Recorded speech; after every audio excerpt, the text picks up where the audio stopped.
everyone, I'm Cosmic, and welcome to the Cloud.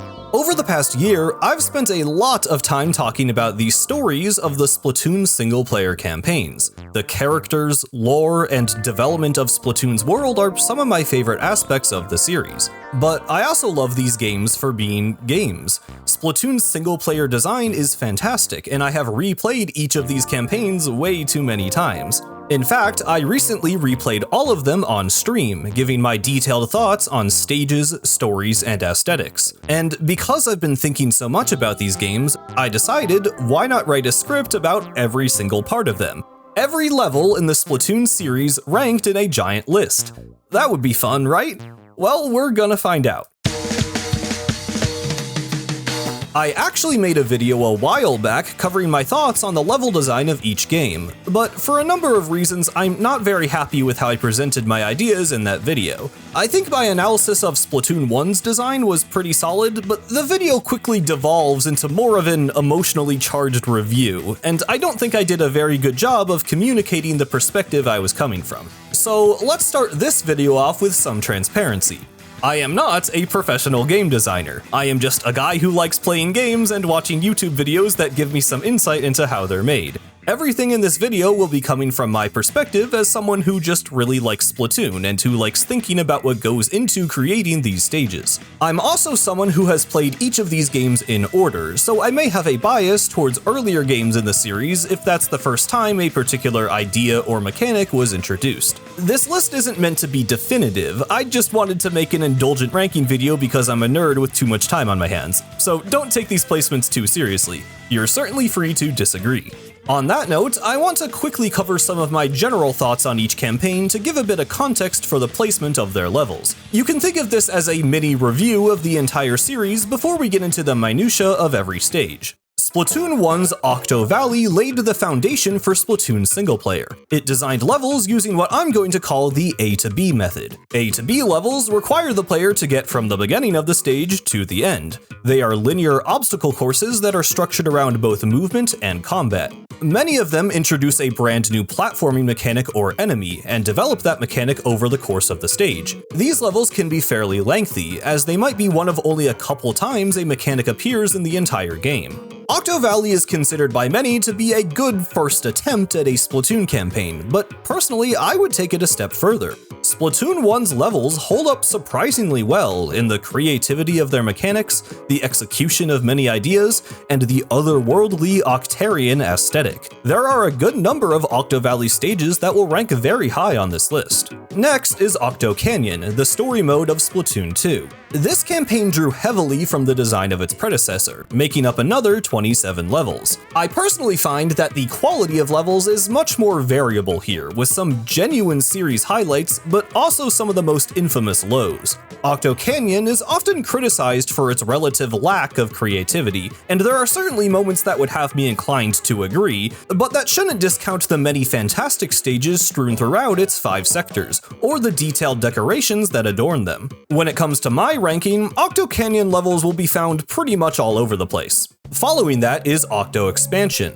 Notably, this DLC introduced clear conditions. Rather than simply reaching a goal, clear condition levels require the player to complete a certain task, and end the moment that condition is met. These missions tend to be shorter and smaller, exploring a single idea in a focused environment. While they rarely introduce their own bespoke mechanics, they tend to explore existing enemies, stage gimmicks, and weapons in clever ways, pushing these ideas to their limits. Octo Expansion makes full use of the flexibility of this system to build creative, challenging levels that ask the player to master Splatoon's mechanics. The pace at which you clear stages is much faster in this campaign, but the game always has something new to throw your way, or a fun twist on something you've seen before. Your mileage may vary regarding the difficulty of these challenges, but personally I loved having my skills properly tested in this DLC. Not to mention, Octo Expansion immerses the player in a brand new setting, with an atmosphere that is comforting, ominous, and intimidating all at once. The aesthetic of the deep sea metro is arguably the most realized of any Splatoon setting, adding a sense of awe and mystery to what were already excellent stages. You can expect to see most of Octo Expansion score very well. Lastly, we have Splatoon 3's campaign, Return of the Mammalians. Taking place within the lost human civilization Alterna, these missions combine the design of Octo Valley with Octo Expansion. Made up of about equal parts A to B and clear condition stages, Alterna attempts to serve as a best of for the Splatoon series. However, I personally find it largely lacking in the kind of design that made the previous campaigns so successful. There are some notable exceptions, but a large portion of these stages feel oddly generic, with poor enemy variety, unoriginal layouts, and frankly bland visuals. Alterna feels the most like a tutorial for Splatoon's multiplayer, and while that is a role the single-player modes are intended to fill, the other campaigns manage to build upon Splatoon's core gameplay and stand on their own with engaging mechanics distinct from what can be found in online battles. From my own perspective, Alterna rarely reaches the heights of other games in the series, so you can expect a lot of its stages to rank pretty low. In a nutshell, that's how I feel about each Splatoon campaign, but with this video, I hope to provide my specific reasoning for these opinions. I will justify the rank I give to every single level, and score them according to 3 criteria: ingenuity, execution, and atmosphere. Ingenuity is basically me asking, what does this level add to the game? Does it have a new mechanic? A creative spin on an existing idea? Basically, how does the gameplay in the stage go beyond just inking the floor and swimming forward? Execution. Some levels have a great idea, but they don't do a whole lot with it. Obstacles either feel repetitive, or the level just ends before it can develop its main theme into something really interesting. Others go above and beyond, really pushing the limits of what can be done with a gimmick, a weapon, or an enemy. Atmosphere. This will encompass everything regarding aesthetics, music, and tone. Does a level look distinct and memorable? Is the terrain and background decorated in an interesting way? Does the pace of the gameplay match the energy of the soundtrack? Basically, what kind of mood does the level put me in, and how effective is it at doing that? Each of these 3 attributes will be scored from 0 to 5, meaning a level can have a minimum score of 0 and a maximum of 15. In terms of what will not be on this list, I'm not going to include anything from Splatoon 3 Side Order, since the design of its floors is pretty distinct from the design of traditional Splatoon levels, with its own gameplay loop, difficulty curve, and enemy designs, and because a floor can play very differently depending on the hacks, chips, and palette you have equipped. I'm also not going to be talking about boss fights. Boss fights are a highlight of every Splatoon campaign, but because most of them take place in static arenas rather than obstacle courses, and are naturally going to feel more unique and memorable, I don't really think it's fair to compare them to either of the types of levels we'll be covering today. Additionally, I'm not counting the Splatoon 1 amiibo challenges as their own levels. While these did actually introduce some notable ideas to the series, like infinite special and limited ink stages, they mostly act as remixes of existing levels, and I don't think it's worth talking about them separately. Everything else is fair game. 27 kettles in Octo Valley, 27 kettles in Octo Canyon, 82 missions in Octo Expansion, and 72 missions in Alterna. That's 208 levels total. Oh boy. One last thing. When it comes to weapon choices, Octo Canyon levels will be judged based on the first playthrough of the level. If Sheldon tells me to use a weapon, that's what I'm using. For Octo Expansion and Alterna, I will mention weapon selections as they become relevant. Some stages really aren't changed much by the weapon you choose, while others definitely are, so we'll approach it case by case. Finally, it's time to start ranking. We're gonna go from the bottom of the barrel to the peak of Splatoon Singleplayer, so grab a snack and get comfortable.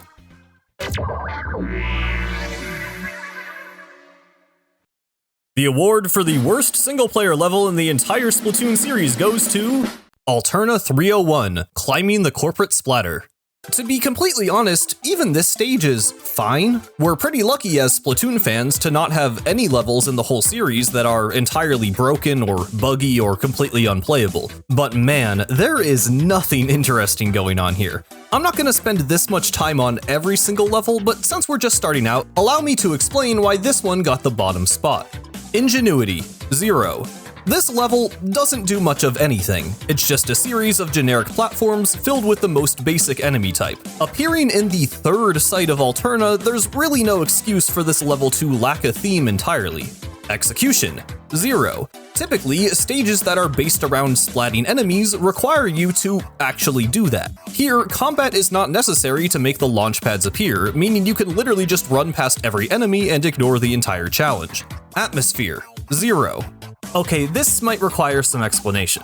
Alterna is arguably the most immersive hub world of any of the games, but when it comes to the look of the actual levels, I'm not a big fan. In Octo Valley and Octo Canyon, there is a lot of visual variety among the stages. The platforms you jump between are designed more organically, and they feature distinct textures and lighting to make them stand apart. They're still made up of floating islands, but they often feel more like segmented environments rather than just video game platforms. Even with only a handful of skyboxes, these levels manage to actually stand out from one another. Of course, the first two campaigns had way fewer levels overall, so it would have been easier for the developers to give them these unique designs. When Octo Expansion came around, it had nearly 3 times the number of missions, so each one of them featured simpler geometry and fewer distinct set pieces. Octo Expansion made up for this though with its backgrounds. The environments these levels took place in were vast and surreal, mimicking the feeling of being deep underwater.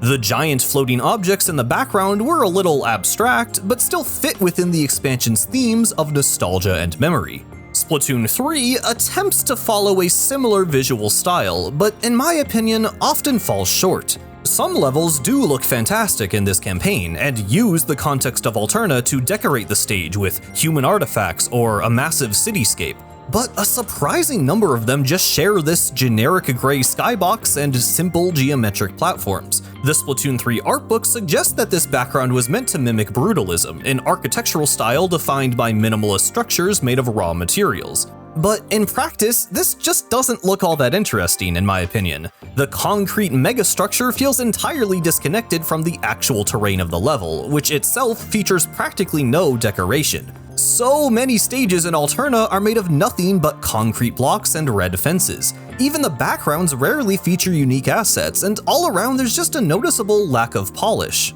The visual designs of these Alternan missions don't really tell us anything about the humans who supposedly built them. Compared to the Octarian domes and the Kamaboko test chambers, they lack a sense of place, feeling more like just video game levels rather than actual locations within the world of Splatoon. While Octo Expansion made the most of its limited resources through unique backdrops and dynamic lighting, half of Alterna looks like a cinder block under fluorescent lights. This is easily my least favorite look for levels in the series, and you will definitely see that reflected in the scores going forward. Alterna 501, Trouble Round Every Corner. This level is pretty bland, unoriginal, and horribly out of place. Why is there a tutorial for Twinticle Octotroopers over halfway through the campaign? These are not late-game enemies. Splatoon 1 has them in the first level. Orca's advice suggests that the enemies are hidden, but not really. They're mostly just standing around in the most obvious places. At least in the second half, there's a bit of platforming going on with these ink furlers, and they do technically evolve the mechanic by spawning a speedy shielded Twinticle, but it's really the bare minimum. Also, these ramps. Okay, sorry, I need another tangent. What is up with this? So many levels in Alterna are broken up by these pointless empty ramps. Why is it just a ramp? I know this sounds insignificant, but Alterna does this constantly, and it slows down the pacing of so many levels for genuinely no reason I can discern. If there are 2 segments in a level, why not just put them next to one another, or have a launch pad send you between them, or use an ink rail, or a ride rail, or a gusher, or any other engaging mechanic that you have at your disposal? Splatoon 1 and 2 didn't have this problem, so it's just really weird. Why ruin the flow state of a level with a ramp that didn't need to be there? Anyway, sorry, next level. Alterna 201, Twirling, Swirling, Whirling. This level has an idea, at least, but it's just spinning platforms. The time-wasting ramps are at least kinda justified here because the spinning pillars you use as cover on the second level are connected to the spinning platforms on the top level. But it still just feels like there's a lot of empty space. Like, after I kill this sniper, look how long it takes for anything interesting to happen.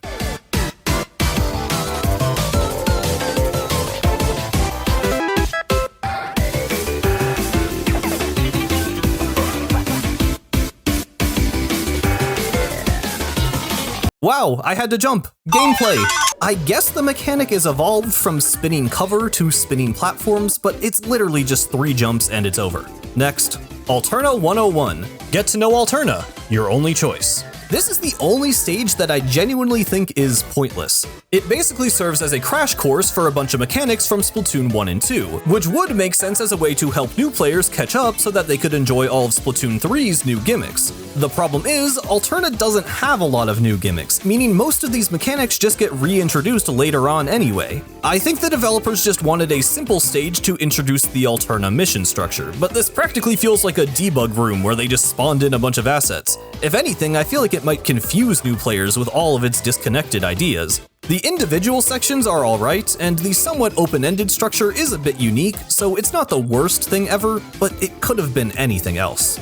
Alterna 103, Splat You on the flip side. The central mechanic of this level is these platforms that flip around to reveal an enemy.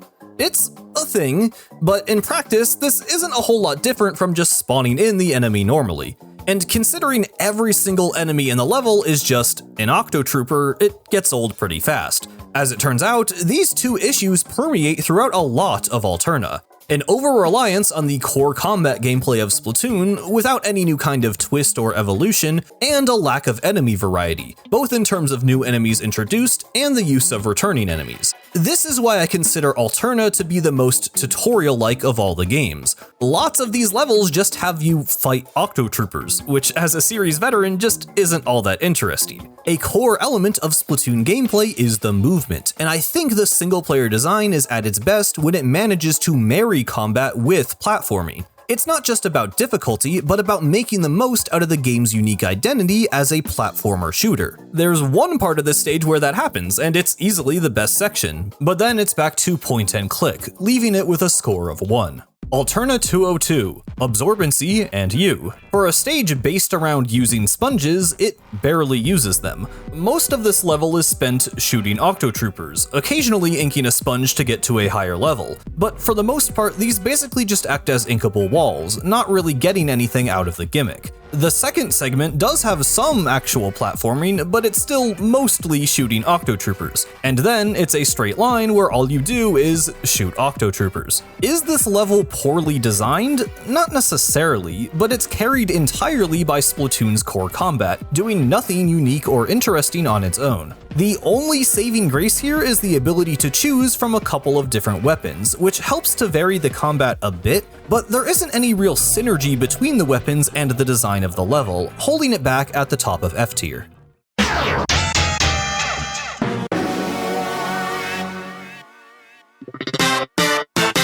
Starting us off in D tier, it's Crater number 1. Octarians in the crater? Yikes. There isn't really anything to this level, but it's a tutorial, so fair enough, it doesn't deserve F tier. That said, Splatoon 3 starts out very slow. I know this will be some people's first introduction to Splatoon and motion controls as a whole, but I don't know, man, surely there could have been more than one enemy, and does it really need its own cutscene? I'm definitely a bit biased here, but this feels too hand-holdy, even for brand new players. Splatoon 1 and 2's tutorials manage to teach you the basics while still letting you jump right into the action, and I think that's the better approach. In terms of atmosphere, the look of the crater is actually pretty cool. I love these weird giant CRTs, and I always really liked that you can actually look up and see the sky in these sections. My issue is that we aren't really given any story context for why these Octarian bases even exist, and the music is not my favorite. In the end, this is like 1/4 of a tutorial, so I can't really put it much higher. Crater number 2, Sink into the Ink and Swim. Wow, they got real creative titles on these ones, huh? This level is basically about swimming forward. I guess it does what it's trying to do, but nothing was stopping it from being more ambitious. A big problem I have with the crater levels in general is really just the pacing. If all 4 of them were combined, it wouldn't feel so bad, but considering you have to read a bunch of dialogue and find each kettle in the overworld, it would be nice for the levels themselves to have a bit more to them. I do appreciate this dash track to skip the last section if you happen to know what you're doing, but that's not saving this level from D tier. Crater number 4. What are they? Can we stop them? Skipping ahead to Crater 4, this feels more like the tutorials of past Splatoon games, jumping right into combat, swimming, and, well, not really any platforming. I'll at least give this one props for introducing the chargeable splashdown unique to Splatoon 3, with a neat little section that encourages you to use it. Past that, it's not too exciting. Alterna 509. Low Vis, High Risk. For the positives, this level has some decent enemy variety and allows you to use the dynamo roller, leading to some mildly interesting combat. For the negatives, everything else. So obviously the central gimmick here is that the entire stage is covered in a layer of fog, but that kind of doesn't work as a mechanic because you can still see through it. I genuinely wonder if there was a point in which this fog effect was stronger before being toned down, because as things are, this doesn't really affect how you play. You can still see enemies from further away than your weapon can even reach, so like, what's the point? The terrain of the level also feels weirdly slapped together, which I think might have been on purpose, but again, we can still see it, and it doesn't look good. There are literally just gaps in these platforms that make the level look unfinished, and it doesn't help that the final segment of the stage is just the first part backwards. I'm pretty sure what they were going for here is making it feel like you got lost in the fog and all turned around, but when the level is this basic to begin with, it just comes across as lazy.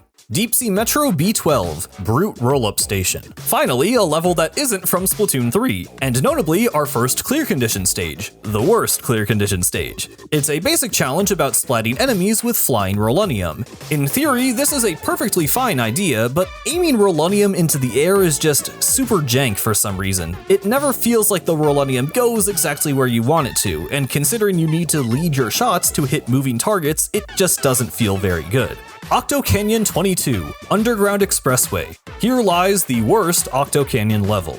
Underground Expressway is the introduction to the Hero Brush, but it's also in the final sector of the game, leading to an awkward mishmash of extremely simple combat encounters and some very annoying platforming. I'll get into more detail about each of these later on, but two of my least favorite mechanics in the entire Splatoon series are Tentacooks and Industrial Squeegees. This level has both of them. Placing Tentacooks onto invisible platforms is a novel idea, but the Octobrush's limited range can make this section frustrating. The level is padded out with some decent combat scenarios before all hell breaks loose. This final section is a nightmare to play. Industrial Squeegees are obnoxious to control, annoying to jump on, they can get stuck on corners, you have Octo Commander shooting at you, the floor is invisible, it's just too much. And the brush is not the best weapon for the job. This level feels aimless. It's cluttered with ideas that have no real synergy, and it's just not very fun to play.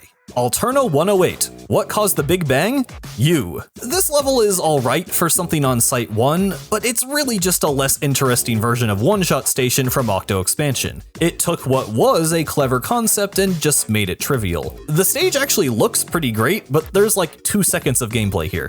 Alterna 503. Uh-oh, too many snipers. To be honest, there aren't that many snipers. The concept of this level isn't terrible. I like the idea that you're climbing up this big structure while weaving around cover to avoid sniper lines. But once again, there's just too much empty space. Most of this level is spent swimming toward the next enemy, and the snipers just don't pose much of a threat. I really think this level could have benefited from more unique terrain, both in terms of obstacles and the visuals. I can only climb so many concrete towers before things start feeling repetitive, and it doesn't help that there is literally just one jump in the entire stage. Alterna 603, Torture Tour. Torture is a bit extreme for what essentially amounts to a mediocre enemy gauntlet. This is potentially the ugliest level in the entire series, being primarily made up of these generic Alterna blocks, but gameplay-wise, it's alright. There actually is quite a lot of variety here, as the idea of the stage is to face off against everything you fought up to this point. None of the enemies are used in any particularly creative ways, though.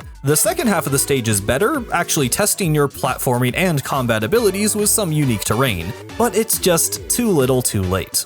Alterna 602, Octarian Heights. It's another basic enemy gauntlet, but it at least tries to have a unique dynamic. You start off splatting some twinkles in a standard-looking room, but then the platform begins to descend, giving you a good look at the challenge before you. The challenge before you is just a simple tower with some more twinkles, but I'll give some points for presentation here. Also, Flings a Roller is a weapon that doesn't see too much use in Singleplayer, and it can lead to somewhat novel interactions with the enemies. If you want, you can use this triple ink strike to kill some enemies at the end for a bonus, or you cannot do that.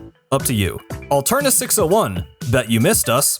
Yeah, I kinda did. Why do Octolings only appear like 3 times in this campaign? Well, I don't know, but hey, they sure are here. Unfortunately, the misty fog effect doesn't really serve much of a purpose because you're gonna be fighting these enemies close up anyway, especially if you choose the Splatana Stamper. Beyond the fog effect, well, it's just a bunch of generic platforms with some enemies. Another classic Alterna ramp can be skipped using an inkable wall, leading me to further wonder why it's even here, and that's the most platforming you're gonna get. Typically, rival Octoling AI leads to more interesting encounters than simple Octotroopers, so I find this more fun than the typical combat mission, but only marginally. It's fine. Alterna 401, Propellered to Greatness. Shockingly, this is a level designed around propeller lifts. Or, sorry, Splatoon 3 calls them Propeller Vaders. Okay man, whatever. So we're starting to see some actual proper level design here. We have a mechanic that leads to some variety in both platforming and combat. The problem is that Splatoon 1 already did this level 7 years earlier, and it did it much better. Once again, we have poor enemy variety, wonky pacing, and a lack of originality. I'll give it props for this section where you have to use the lifts to dodge an Octo Commander, but outside of that, it's just a watered down version of an idea we've seen several times before. Aesthetically, it's a straight downgrade from Splatoon 1. Propeller lift platforms used to have these unique designs, giving the mechanic a bit of extra flavor without sacrificing any gameplay clarity. Splatoon 3's lifts are made out of generic pieces of level terrain, adding on to the visual monotony of Alterna.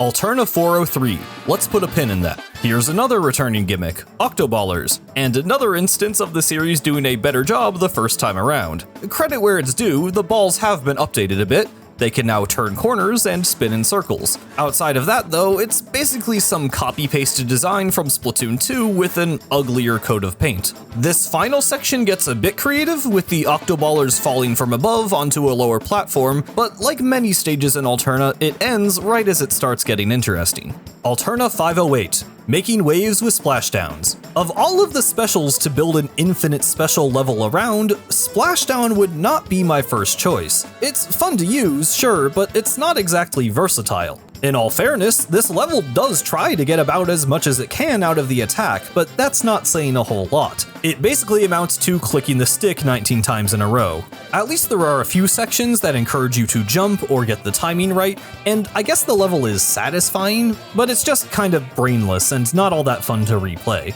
Deep Sea Metro E10, Crate Buster Station.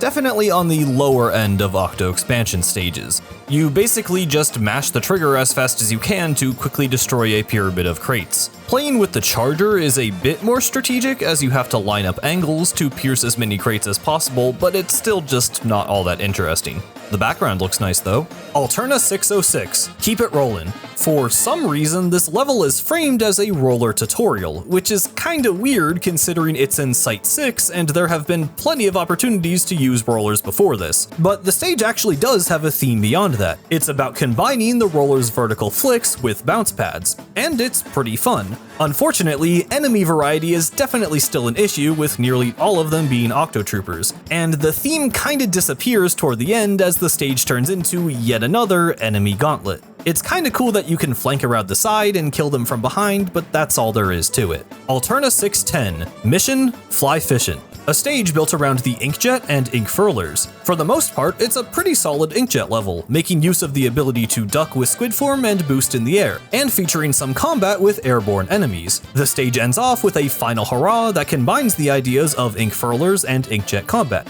Nice.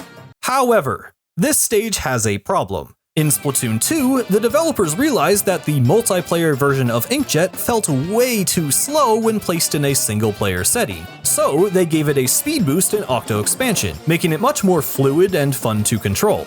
And then I guess they forgot to do that in Splatoon 3? This level is mostly pretty well designed, but the Inkjet itself feels so sluggish and boring after having used the Octo Expansion version, to the point that I just can't rate it any higher than this. Deep Sea Metro H04, Shooter McStation. This level has a neat idea. Shoot the moving targets with a charger. Every time you hit one, your field of view gets smaller and smaller. Shoot the 5th target and oh, it's over. Yeah, this stage is very short. There's nothing wrong with it really, but it ranks this low because it just could have been a lot more.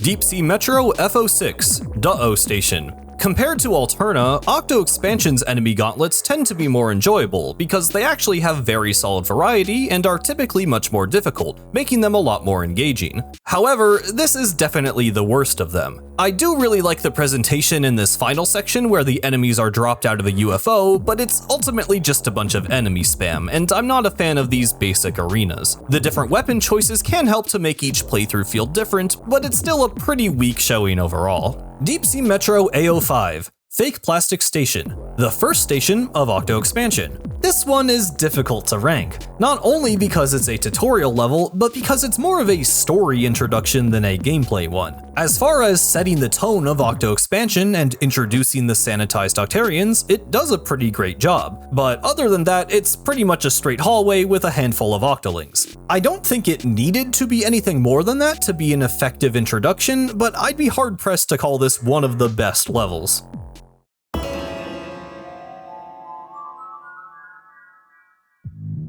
Alterna 307, Rail Pass. Take an idea from Splatoon 1, an idea from Splatoon 2, put them together, and what do you get? A decent level, I guess. Some of this is definitely stuff we've seen before. As always, there's a bit of copying Splatoon 1's homework, but there are a few clever twists, like this segment where you have to switch between a lower and higher ink rail to dodge the ink pistons, and this part where you have to throw a bomb from a rail to trigger another rail. It's not a crazy innovative stage, but it justifies using old mechanics to make something new, so fair enough. Crater number 3, Boxes Locked. Keys, please. Keys and vaults are essentials in Splatoon's single-player design, so it makes sense to teach them to the player early. There's not much going on here, but there are some clever bits of tutorial design, like these power eggs guiding the player to shoot this strangely placed ink rail, and the fact that the rails themselves act as a bit of a lock and key system. It's basic, but commendable for a level this early, which is why it places much higher than the other crater levels. Octo Canyon 11, The Floating Garden.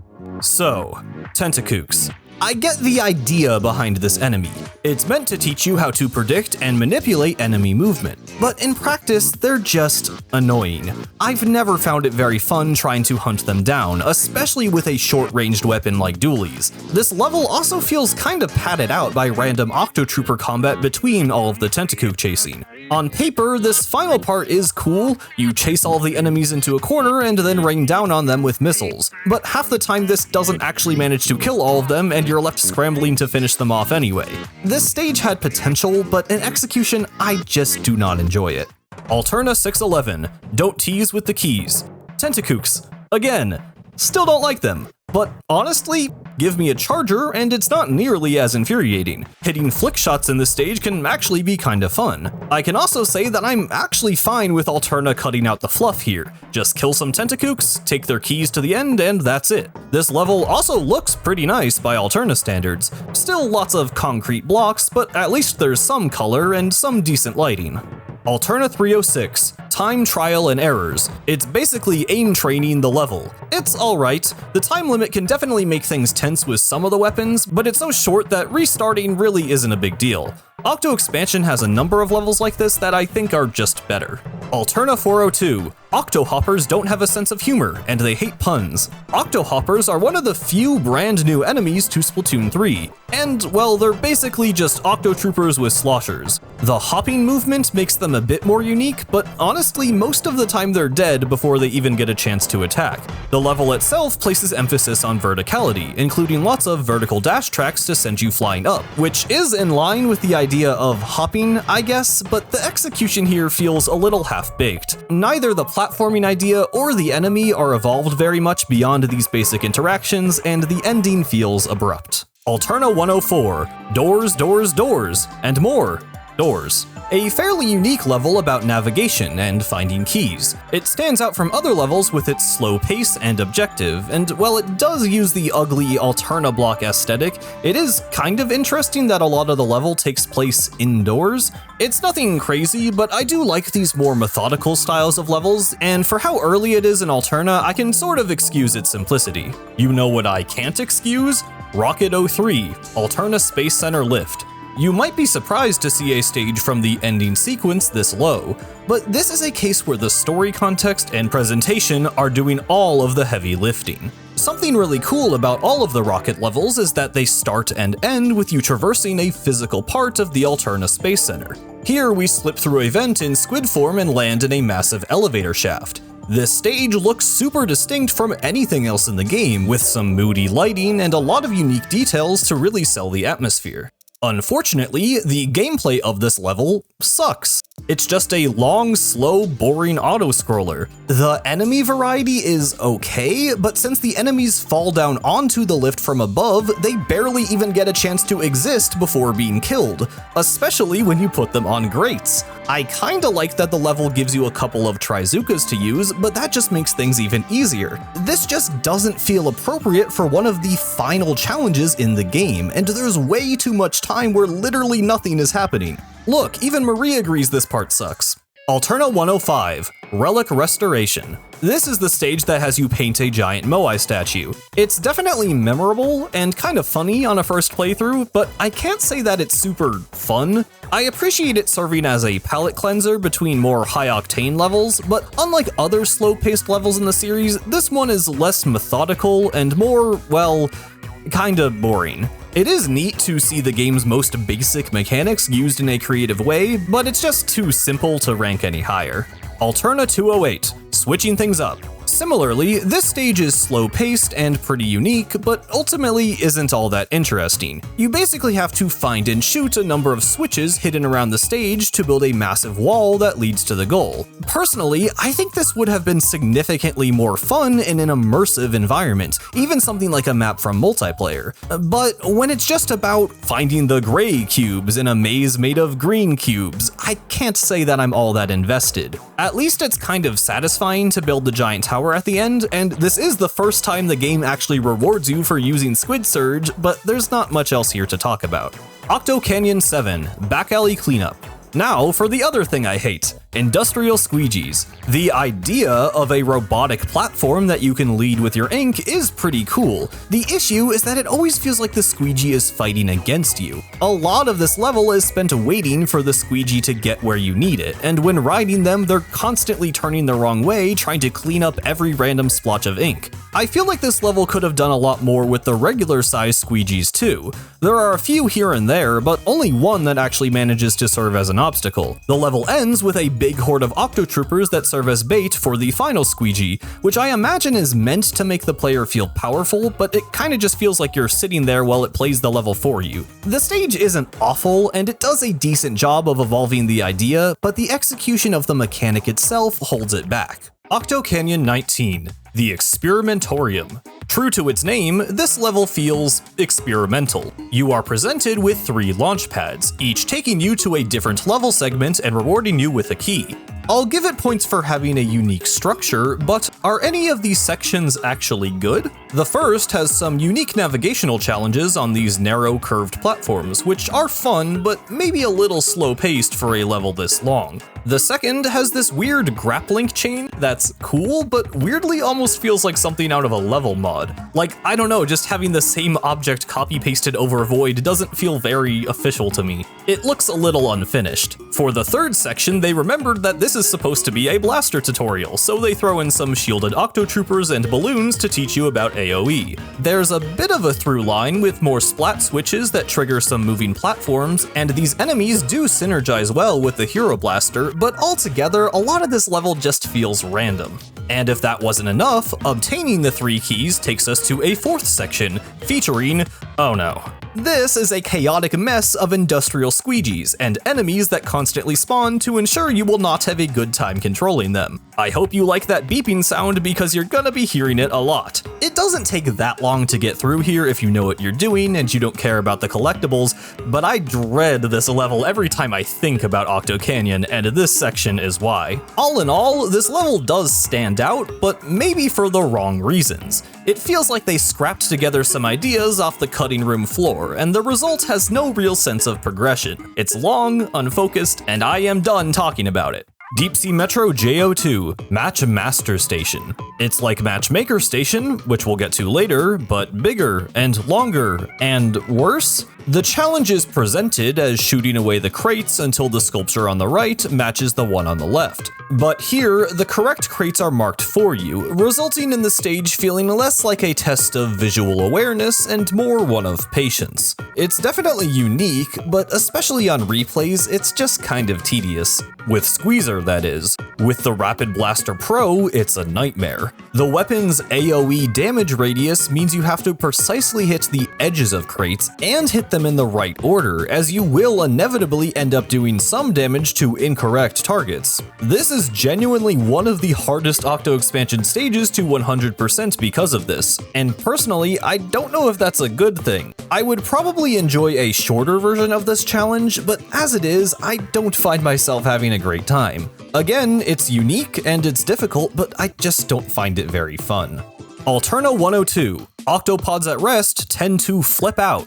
So this is pretty interesting. Octopods are the only enemy in Splatoon to ever be truly reworked. In Splatoon 1 and 2, they simply explode upon taking enough damage, but in Splatoon 3, they're sent flying backwards, dealing damage to crates and other enemies. This isn't a super revolutionary change, but I do think it makes the enemy more fun, and the stage is properly designed around this new behavior. Not only that, but the idea is evolved through the introduction of the oversized Octopod, a beefier variant that tanks several more hits from your weapon before bursting. There's a nice sense of tension while trying to blast these guys back, and I honestly wish the game used them more often. There isn't much else to this stage, just some secret egg packs on these walls, a bit more Octopod combat, and one last big guy to finish things off, but I appreciate the efforts made to innovate here. Octo Canyon 1, Return of the Octarians. As the first level of Splatoon 2, it's basically a reimagining of Splatoon 1's introductory stage, down to the skyscraper rooftop aesthetic. Naturally, it teaches the very basics of Splatoon gameplay. Octotroopers, shielded Octotroopers, keys, and vaults. Compared to Splatoon 1, the pace of the gameplay is very slow, which I imagine was intentional as a way to ease new players in, but I think it may have been taken to an extreme here. Once again, this is definitely a case of series veteran bias, but this starting hero shot is just pathetic and makes moving through this stage feel a lot worse, regardless of it being easier. It's not too offensive of a level, and the visuals are pretty great, but I'd say Splatoon 1's intro edges it out in terms of execution. Octo Valley 1, Octotrooper Hideout. My favorite opening level in the series. Like the previous stage, it teaches you the core elements of Splatoon level design. I can't say it has a whole lot going for it beyond that, but what I like about this stage over the other tutorials is that the pace of the gameplay is fast and fun right out of the gate. Each segment of this stage does exactly what it needs to do to teach you one key idea: shooting, throwing bombs, collecting keys, and then sends you straight on over to the next. It does everything Splatoon 3's crater levels do in a way that is much faster, more elegant, and in my opinion, more fun. A solid start for things to come, and the worst Splatoon 1 level only because it's just the beginning. Alterna 502, the upside to enemy backsides. As the title suggests, the theme of this level is enemies with specific weak points, aka Octo Stamps and shielded Octotroopers. The level begins with an introduction to Octo Stamps, having them jump out of these holes so that they're actually pretty easy to hit. Later on, we fight them on some ramps and some jump down from above. The level concludes with the introduction of Amped Octo Stamps, a variation of the enemy new to Splatoon 3, which have a smaller weak point and produce shockwaves upon landing. I would say this level still ends a little abruptly. It's lacking that final section to really test your knowledge of the mechanic, and unfortunately, it's a pretty bad victim of the Alterna ramp issue, but overall, it's a pretty solid stage. There's some genuine evolution of the idea on display, and hey, a whole new enemy. Octo Canyon 3, Sunset Octocopter. In the past, I have criticized this stage for trying to introduce too many ideas simultaneously. In retrospect, I think the actual issue is that these mechanics just don't synergize all that well in the first place. Let's take this one step at a time. First up are dash tracks, these little boost pads that launch you forward. They're fun, but pretty limited in terms of platforming potential, as demonstrated by the level using them the exact same way 3 times in a row. Next are ink pistons, which essentially serve as an obstacle that turns on and off, requiring good timing to pass through. Naturally, these ideas are combined by having you correctly time your dash track jump. But then, where do we go from here? As it turns out, kinda nowhere. Both ideas are slightly evolved, but they're no longer used together. We have an ink piston challenge, then a dash track challenge, and another dash track, and then one last idea at the end that's basically the same timing challenge as before, but it looks fancier. So yeah, this stage is totally serviceable for the first sector, but it always felt awkward to me. Almost like the segments of the level are placed in the wrong order. Even aesthetically, I would say it's subpar by Octo Canyon standards. That said, it does technically introduce 3 new mechanics, including ride rails, so it gets some points for feeling fresh at the start of Splatoon 2. Octo Valley 3 – Rise of the Octocopters. Unlike the previous level, the titular octocopters are actually a focus of the gameplay this time around, so let's talk about them. In a game all about inking the floor, octocopters make a lot of sense because they force you to look up. They're also more agile than your typical grounded enemy, demanding slightly quicker aim. The level beyond its enemies features some pretty basic platforming, with the main mechanic just being moving platforms, but I do like that, as a tutorial level, this stage encourages you to ink walls in order to make long-distance jumps. Splatoon 1's platforming is generally more demanding than the following games, and I think this stage does a good job of priming the player to ink surfaces well and maintain momentum. The ending features the first ever Octo Bomber, essentially an evolution of the Octocopter enemy. Despite being arguably more basic than its Splatoon 2 counterpart, I find that this level has a better flow to it, with engaging platforming and a satisfying introduction to the game's basic enemies. Alterna 407 – Charge now, splat later. So, Octo Expansion has a level designed around the goo tuber that is very good. This one is very similar to that, but not as good. To be fair, it starts out pretty strong, acting as a tutorial for the store charge mechanic. Most of the stage has a nice flow to it, evolving the idea by combining it with dash tracks and ink rails. But then, the pace of the level screeches to a halt as we arrive at, you guessed it, the enemy gauntlet. This one is actually pretty decent, encouraging you to use the store charge the level just taught you about to take down the enemies efficiently. It even copy-pastes this shielded Octotrooper setup directly from the Octo Expansion level, and you know, fair enough, it is pretty cool.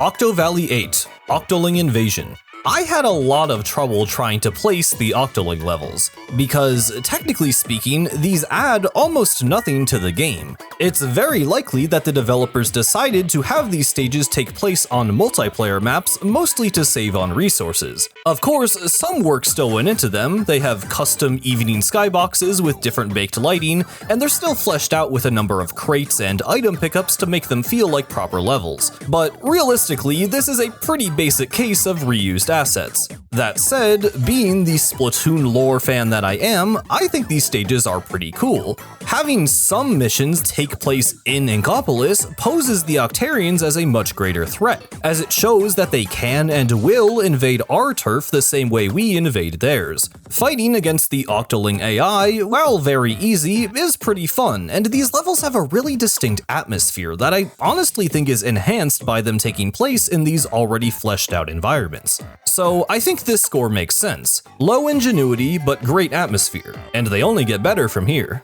Deep Sea Metro B04 – Rad Ride Station. Similar to Splatoon 1's Octoling missions, Octo Expansion features a few levels that take place on replicas of multiplayer maps, meaning they benefit aesthetically but don't feel super innovative in terms of gameplay. The twist this time is that rather than simply making your way across the stage, you have to essentially beat the Octoling AI in one of the ranked modes from multiplayer. First, we have one of the tower control levels, and I would argue this is the weakest of the bunch. Without a team of real-life players backing you, riding the tower isn't all that fun or interactive, meaning a lot of this stage is just waiting around for the enemies to spawn. If you do happen to die, the tower actually moves backwards just like it does in multiplayer, and this stage features Octolings with umbrella shields and splash walls, so taking back control can get frustrating. It's not like rage-inducing, but it's definitely one of the lower points of Octo Expansion.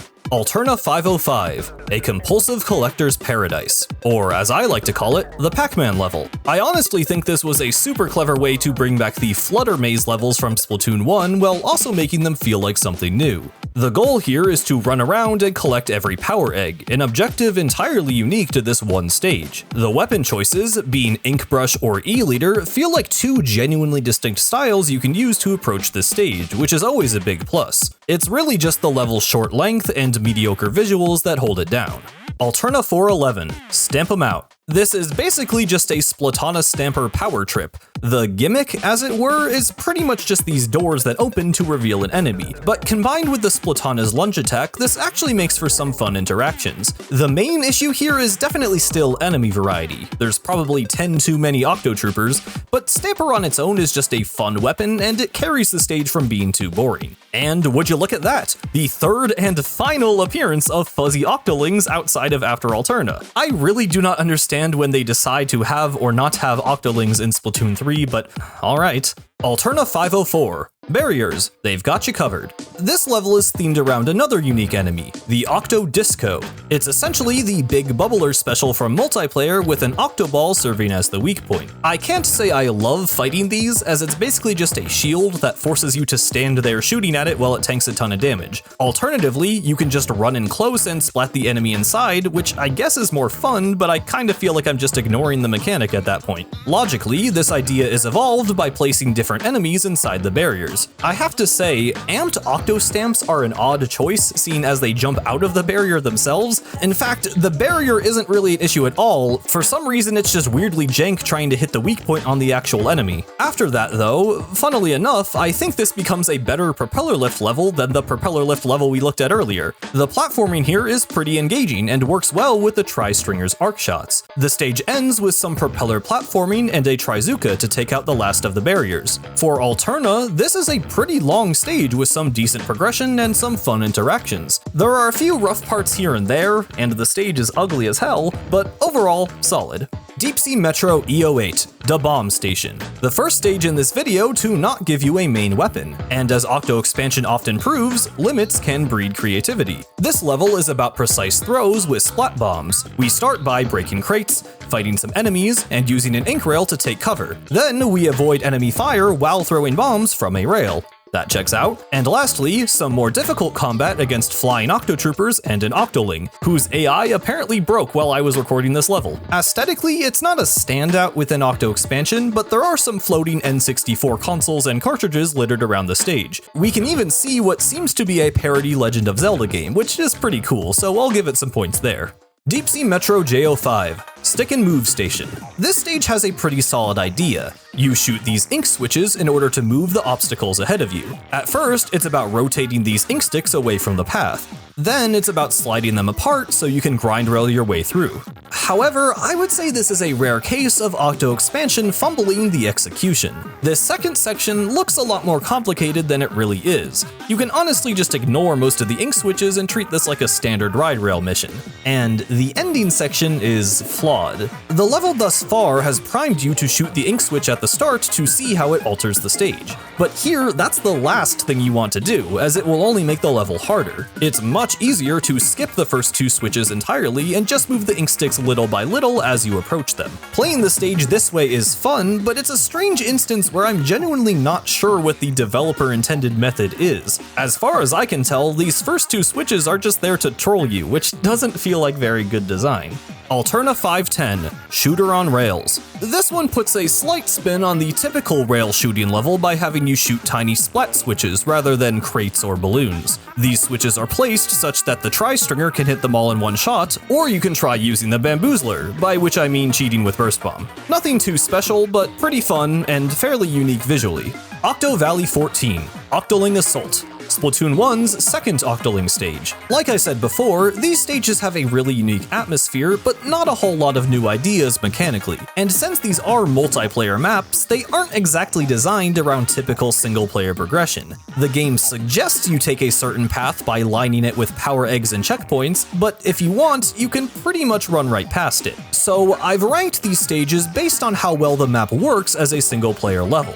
Thankfully, these stages do still feature a hidden sunken scroll, which acts as a good incentive to explore the area thoroughly, and the terrain on Black Belly Skate Park helps make the combat here stand out. Octo Valley 20, Octoling Uprising, Splatoon 1's third Octoling stage. Bluefin Depot lends itself to linear design pretty well, with built-in barriers to your progress in the form of pits and walls. This stage also introduces elite Octolings, stronger variants of the enemy. Honestly, they aren't much different than the normal ones, but the placement and frequency of enemies here does lead to a tangible increase in difficulty. I really love the way the Octolings actually super jump into position, and dodging their bombs can actually be a bit tricky. The sunken scroll placement is really clever on this one too, requiring you to spot a platform that doesn't normally exist in the multiplayer version of the stage. Alterna 303, Inkwheels, experience tomorrow's technology today. This one's all about the synergy between Inkwheels and Soaker Blocks, two brand new Splatoon 3 mechanics and some of the best.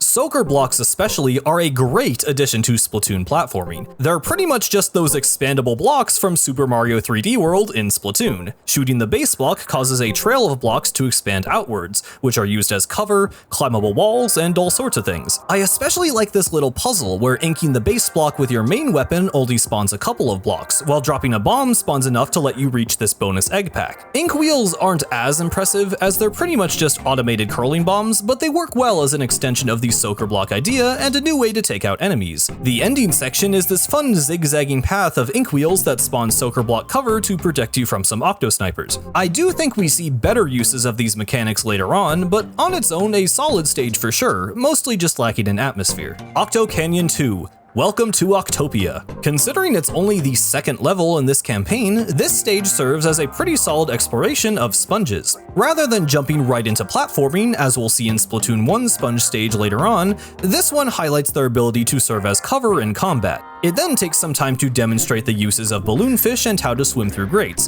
which again, for how early this is in the game, makes sense. The idea of combat involving sponges is evolved through a number of encounters, and then finally we get some platforming that cleverly teaches the player how enemy attacks can shrink sponges. Lastly, everything comes together in this final challenge featuring sponge platforms that can be inked with balloonfish and one more encounter with a flying enemy. Now, similar versions of all of these ideas did appear in Splatoon 1, so the stage isn't the most original, but I would say its execution of these ideas is very good, especially in the context of this being an early level meant to ease the player into the game. And visually, it's pretty great. The level terrain blends nicely into this tropical resort background, complete with boats and sandy cliffs. An early W for Splatoon 2.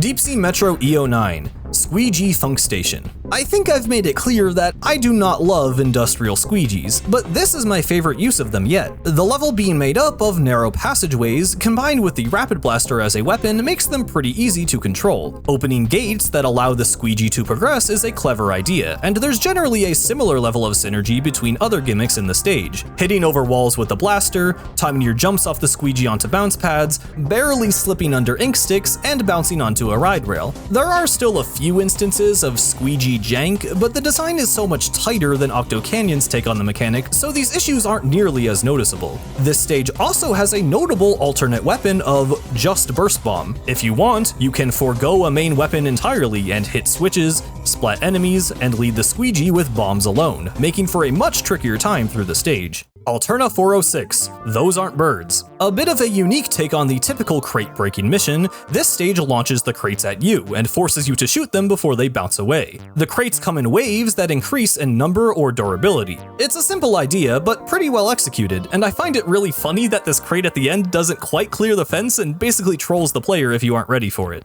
Octo Valley 2, Layer of the Octoballs. Nowadays, it feels weird to say that climbing walls is something that needs to be taught to the player, but in Splatoon 1, everything was new, and the ability to ink and climb walls was one of the big selling points of the game. The geometry in this level has a big focus on verticality, and honestly gets a lot out of it. Dodging squeegees, covering surfaces with balloonfish, and using a cannon to ink a massive tower with shifting walls. It's mechanically pretty simple, but strangely, I feel like this kind of vertical level design is something that has slowly faded out of favor in later Splatoon games, making a return to this stage oddly refreshing. We also get introduced to Octoballs, an enemy type which would not return in any game after. Honestly, I can kinda see why. The idea is that you have to submerge them in ink before they can be splatted, but in practice, that just means you have to shoot at them, so they don't feel all that unique. Overall, this stage is nothing crazy, but not bad at all for Kettle number 2. Octo Canyon 17, Octo Commander Fortress. jumps. The main focus of this level is using the hero slosher to ink and climb these rotating platforms. As you progress, the platforms get narrower, and the titular Octo Commanders appear. These are essentially the single-player equivalent of the Splatling weapon class, heavy guns that need to charge before unleashing a powerful barrage. But there's actually only a couple of them in the stage. Weirdly, this middle section shifts the focus to fighting Octo Stamps, even featuring the first appearance of the Octo Stamp DX, which I guess is the weird middle child between Octo Stamps and Octo Stomp. It doesn't really do much, but there is a unique secret here where you have it destroy this bumper for a food ticket. After that, it's your standard fare, more rotating blocks, some commanders, and the end of the stage. I think this one could have featured some tighter design and gotten more out of its enemies, but it feels fine to play. Octo Valley 16, Propeller Lift Fortress. This stage is all about using propellers to extend these platforms, which then slowly retract. In that way, it's very similar to an Octo Canyon level we'll get to soon, and I actually think that one handled the idea better, but for now, this one nicely alternates between using propellers for platforming and combat. Both ideas are neatly evolved, requiring more jumps and featuring stronger foes. We then have a longer section to switch up the pacing, where you shoot a faraway propeller lift with a cannon, then ride it back to its original location. This does effectively make this section an auto-scroller, which is not my favorite thing, but this one does a good job of making sure there's always something for the player to do. The finale features some Octoling combat, and there are propeller lifts here, but not really much reason to use them. It's a alright level, but one that I honestly think has been outdone by later games. At least it looks nice. I think this level borrows some of its aesthetics from Bluefin Depot, like these rusty beams and brick walls, and the way they're used here makes this level really distinct within Octo Valley. Deep Sea Metro B06, Notorious Station. Another stage based entirely around a sub-weapon, this time curling bombs. I like this first part where you have to dodge Octo Washers and use the bombs to paint over the trail they leave, and this power egg curling skill shot is pretty fun too. The second segment revolves around this massive spiral of Octo Zeppelins, which makes for a pretty cool spectacle. Swimming through it, we have a bounce pad curling toss onto a splat switch, and some weaponless ride rail dodging. This stage doesn't have a ton of ideas, and I would actually say it's outclassed by Alterna's curling level, but the tight design and fun presentation tie it together. Deep Sea Metro B07, Fly 8-Ball Station. It's basically Breakout in Splatoon. This stage is more of a cute diversion between more complex levels, but it's still pretty cool. It cleverly reuses the balls, bumpers, and launchers from the standard 8-ball levels for a simple but fun idea. Nice.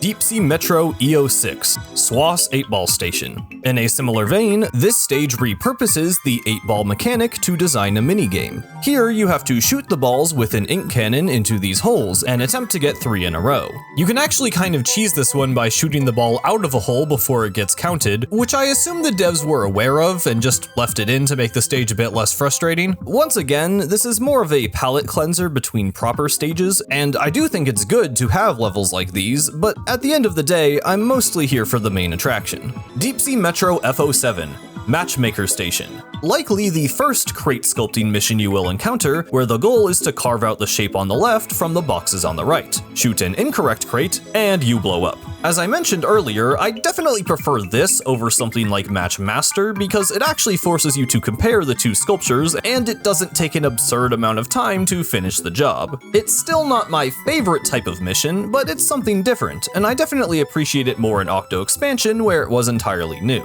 This stage also has a fun lore detail, in that the sculpture is meant to look like Judd, since both Judd and Commander Tardar were owned by the Professor.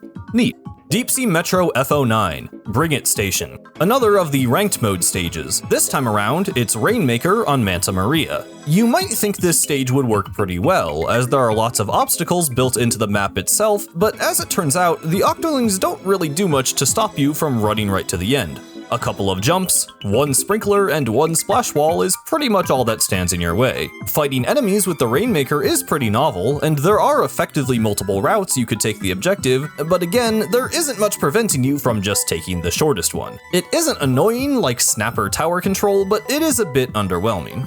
Deep Sea Metro Geo4, Incan Slide Station. We haven't gotten to the stage that properly introduces ink furlers yet, but here is pretty much that level on steroids. It plays much closer to your classic Octo Valley level than most missions in Octo Expansion, but with a notable jump in difficulty. I really like this ride rail challenge where you have to unroll a massive ink furler as you ride along, and this section where you hold your ground against an Octo Commander is kind of funny. The last bit features a frantic labyrinth of ink furlers that you have to jump between while dodging an Octo Sniper. It's a pretty solid stage, but isn't super innovative as much as it is a tougher version of something we've seen before.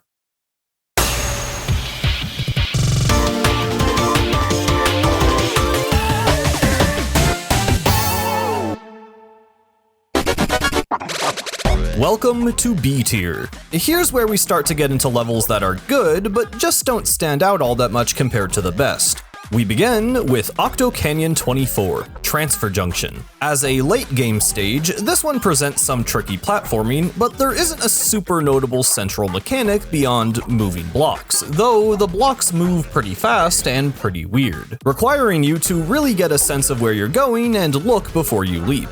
It gets some nice use out of verticality as well, starting with shifting walls and advancing to floating sponges and these piston-like platforms with jerky movements. The combat here is pretty unorthodox due to the strange terrain, which is nice for the sake of variety, but isn't my favorite thing either. Lastly is a neat navigational puzzle where you have to ink splat switches on all 6 faces of a floating cube. I'm not sure how well this segment fits in with the rest of the stage, as the emphasis on platforming is kind of lost, but it's a cool enough idea that doesn't overstay its welcome. Aesthetically, the terrain is pretty basic, but I really like this soft afternoon lighting, especially the way it reflects off the water at the start. Overall, this is an extremely B tier stage.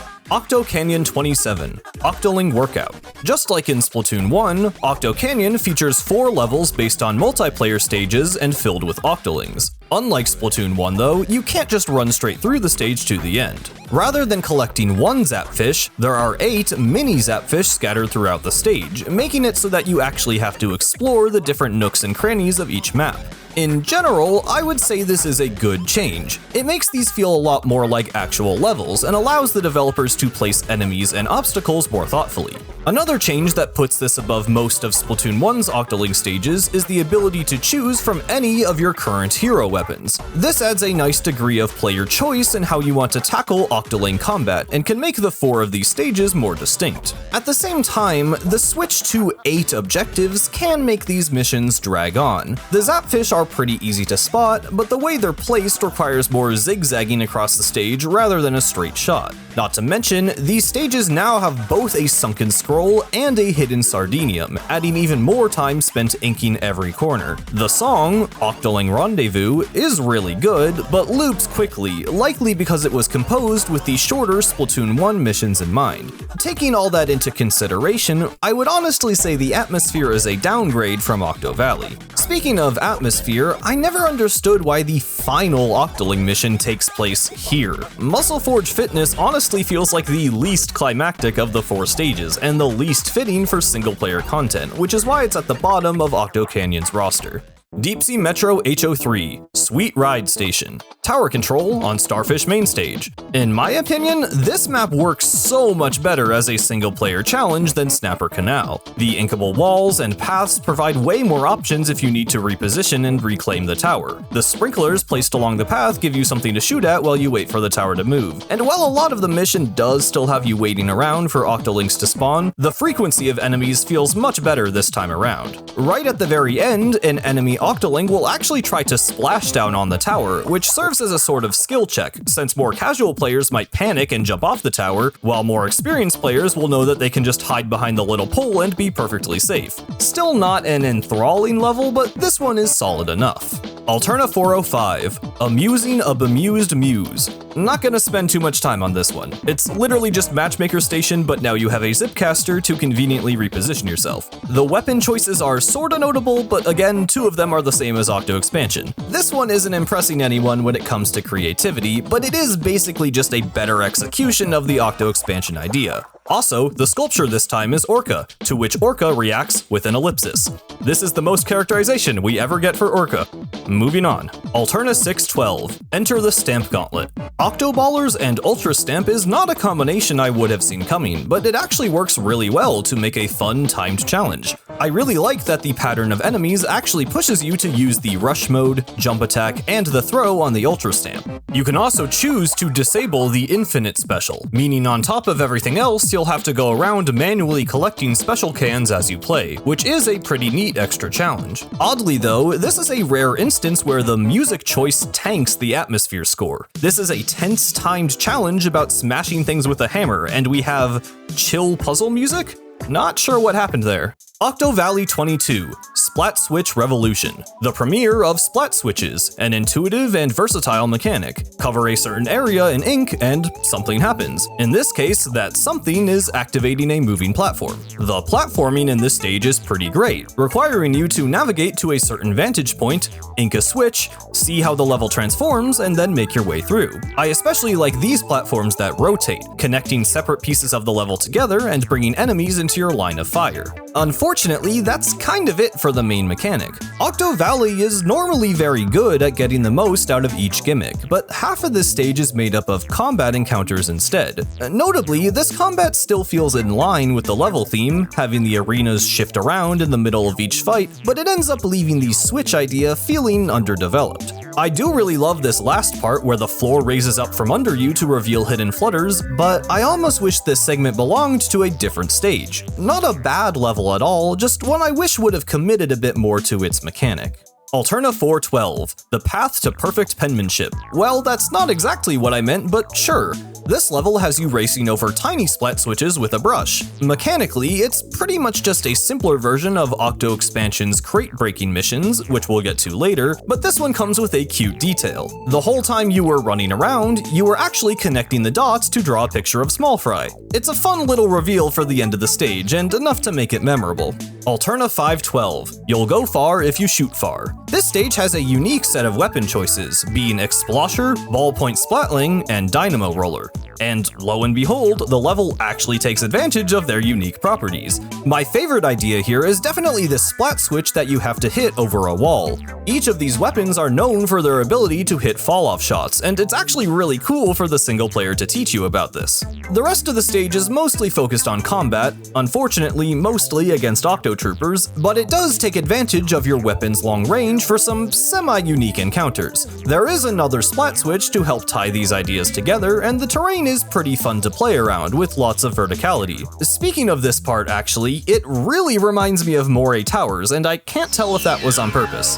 Alterna 513, Learn to Reflect, and this one is in the bank. Also known as the Angle Shooter level. Angle Shooter is one of the more underwhelming additions from Splatoon 3's multiplayer, and unfortunately it shares some of the same flaws here, such as being kind of uncomfortable to aim. Thankfully, single-player enemy hitboxes are quite a bit more generous than those in PvP, so it doesn't feel all that bad to use. There are also some unique challenges involving hitting switches through spinning pillars, bouncing your shot off of a ceiling to take out some enemies, and throwing the shooter with precise timing from a number of angles. This final section is a nice test of each of these skills, requiring good aim, quick movement, and a good understanding of several mechanics, including ink furlers and soaker blocks. The main negatives are really just the aforementioned janky aiming and these combat sections that I personally don't feel add much to the design. Other than that, cool. Alterna 110, Deadly Dance Hall, Jump Jump, essentially a bullet hell minigame making use of amped Octostamp shockwaves. It's a pretty cool idea, though I honestly think it comes out being a little too easy. Like, I understand not wanting to have the player die in a single hit,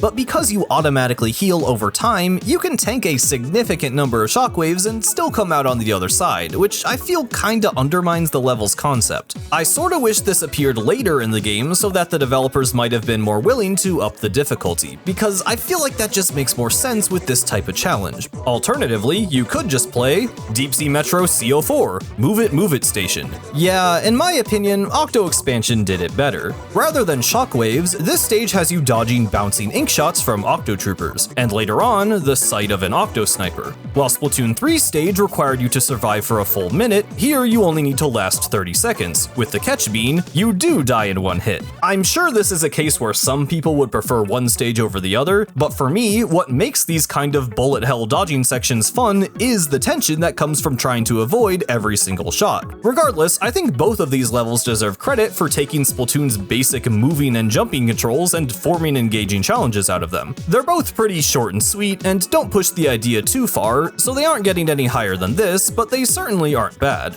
Deep Sea Metro C10, McFly Station. Yet another dodging stage. This one is essentially an evolution of the last, with the player dodging from side to side, only this time with an inkjet. The versatility and speed of the inkjet's controls puts this one on top for me. Going for the bonus power eggs requires weaving through stacks of octoballers, which is a bit nerve-wracking, but feels very rewarding to pull off. Being able to play risky and take out the snipers is also a fun way to give the player a bit more agency. Once again, not bad. Alterna 203, Soak It To Me. Speaking of not bad, we got more soaker blocks. This is the stage that properly introduces them, and as such, it has some cool ideas on display.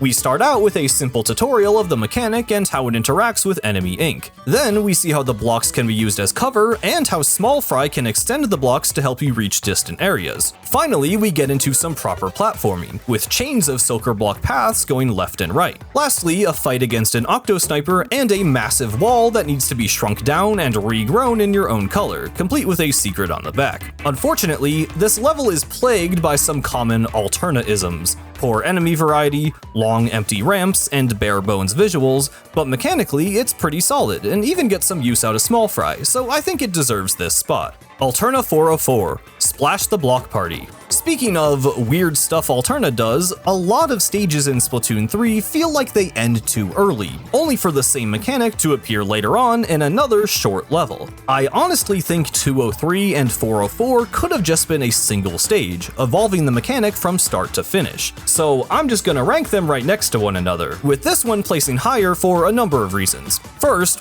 obviously, the visuals. Second, because this stage does a lot more with soaker blocks and Small Fry. When our little buddy is thrown onto the base soaker block, they essentially become Mario snake blocks, extending slowly over time. This naturally makes the mechanic more versatile while also increasing the difficulty, as Small Fry only stays put for a set amount of time. We're even encouraged to use Squid Surge for, what, the second time? The idea is evolved even further, requiring some sideways swimming and concluding with a battle for soaker block control against an Octo Commander, who can then be taken out at long range by our fishy friend. A really solid stage that is just held back by how little of it there is. Again, I think a lot of Alterna's problems with pacing, visual monotony, and limited mechanical diversity would be mitigated simply by combining some of these stages together, but I can only rank them as they are, leaving them down here in B tier.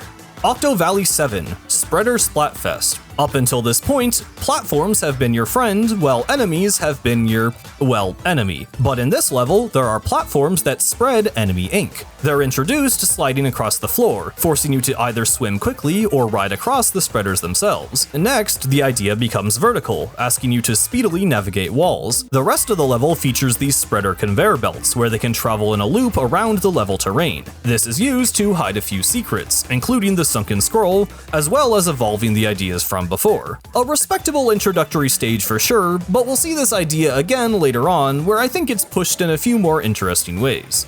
Octo Canyon 4, Enter the Octo Hurler. Outside of Splatoon 1's amiibo missions, this is the first level in the series to introduce a weapon type other than your basic shooter, in this case the Hero Roller. Because of that, a lot of this level ends up serving as a roller tutorial, with the game teaching you how to flick, roll, and efficiently paint with the weapon. However, it also introduces Rollunium and Octo Hurlers, two new mechanics designed to synergize with the roller. This is also the introduction of spreaders in Splatoon 2, although they aren't given nearly as much of a focus as the last stage. So this level is pretty innovative, but it does have its issues. Remember like an hour ago when I complained about aiming Rollunium upward? Yeah, it still sucks. And there's this section at the end where you fire a stingray at the octo hurlers, but you only have time to kill like half of them, so it's kind of underwhelming. And, oh hey, they copied the spreaders going under the level thing we just talked about. All things said, it's not a bad stage, it gets the job done, but it doesn't stand out much beyond that.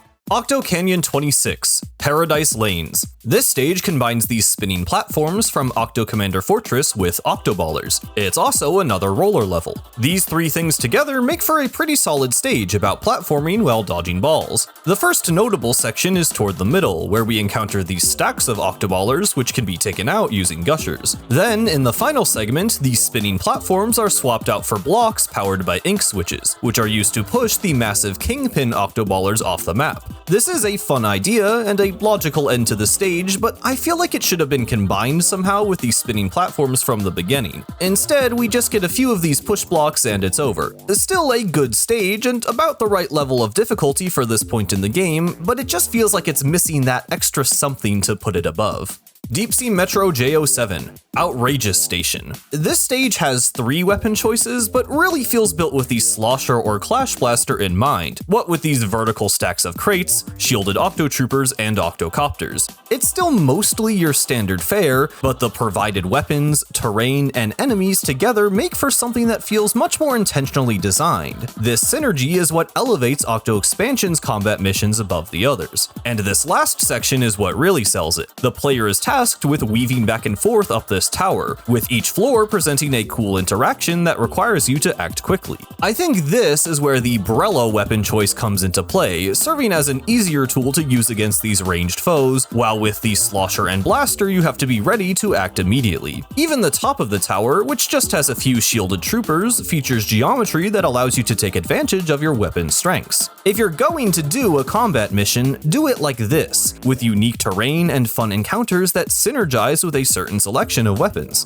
Deep Sea Metro IO8, Radio Station. Once again, this level starts out as a pretty simple enemy romp, with the main gimmick just being the way your weapon interacts with these particular enemies. We get some Octo Stamps, shielded troopers, and an Octo Sniper behind an ink furler wall, which all clearly take advantage of the unique arc of the sloshing machine. The second half is where things get really interesting though. You are given a choice between 2 different groups of enemies. Whichever one you choose will serve as a difficult uphill battle, but when you reach the top, you're rewarded with specials to take out the other group easily from behind. It's a fun twist that gives the stage some extra replayability while also functioning as a power trip to reward the player's skill up to that point. Nice. Alterna 410, Ink Fast Hotshot. For a target shooting mission, this one manages to feel pretty unique. Mixing in fail balloons requires the player to be much more careful with their aim, and the quick rate at which balloons spawn keeps the tension high throughout. It's not mind-blowing, and I don't have a whole lot to say about it, but it is fun. Deep Sea Metro B16, Pop Rock Station. A very simple premise, just pop the balloons as they appear, but unlike the similar level from Alterna, this one uses these blocky obstacles to make your targets harder to hit or possible to reach by inking and climbing up them. Despite the small size of the arena, the spawning pattern of the balloons creates a kind of flow across the stage, back and forth, up and down, all around you, then one final stressful climb to hit the final target. With 50 balloons total, it's a surprisingly tense and extremely satisfying stage. Deep Sea Metro FO3, Popstar Station. A balloon popping mission with a charger where you're placed on a cross-shaped platform and have to shoot every available target before the platform reaches a certain point. While you're doing that, the platform is also spinning and being coated in ink by a number of octo washers. It can be a lot to manage all at once, but it does make for a fun, difficult level. The platform does move on its own, but the stage hardly feels like an auto-scroller, as most likely you're going to get the last balloon just before your time is up anyway, especially with the balloon placement forcing you to check every angle. The stage doesn't actually last all that long, with the entire thing taking place on this one platform, and I think there are similar challenges with stronger execution, but this one is definitely good.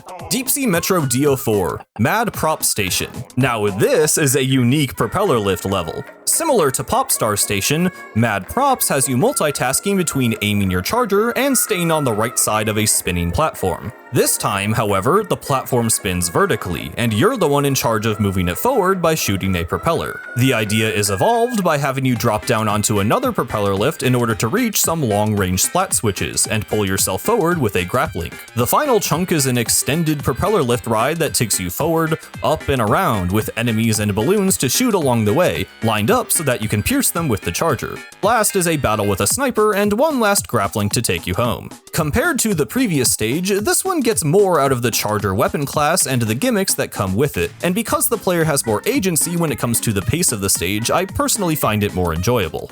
Rocket 2, Alterna Space Center Hangar. As a rocket stage, the atmosphere and visuals are pretty top-notch. We slip through the grating on a pipe and find ourselves in the hangar, where we are greeted by Orca and a horde of enemies. Gameplay-wise, however, it's not all that impressive. The level essentially serves as a combat gauntlet where you are repeatedly given a special weapon and a fitting group of enemies to destroy with it. It seems like this was intended to serve as a power trip to hype up the player for the end of the game, but this is still pretty much the start of the rocket sequence, so the power trip doesn't feel particularly earned and just ends up making the finale start off underwhelming in my opinion. You could argue that the special weapons and the chosen enemies for each area synergize well, but none of these ideas are evolved beyond the first interaction, making some of these fights feel like tutorials, especially for the weapons that haven't even appeared before this point. The level has variety, but none of the challenges build upon one another, and each one on its own is laughably easy.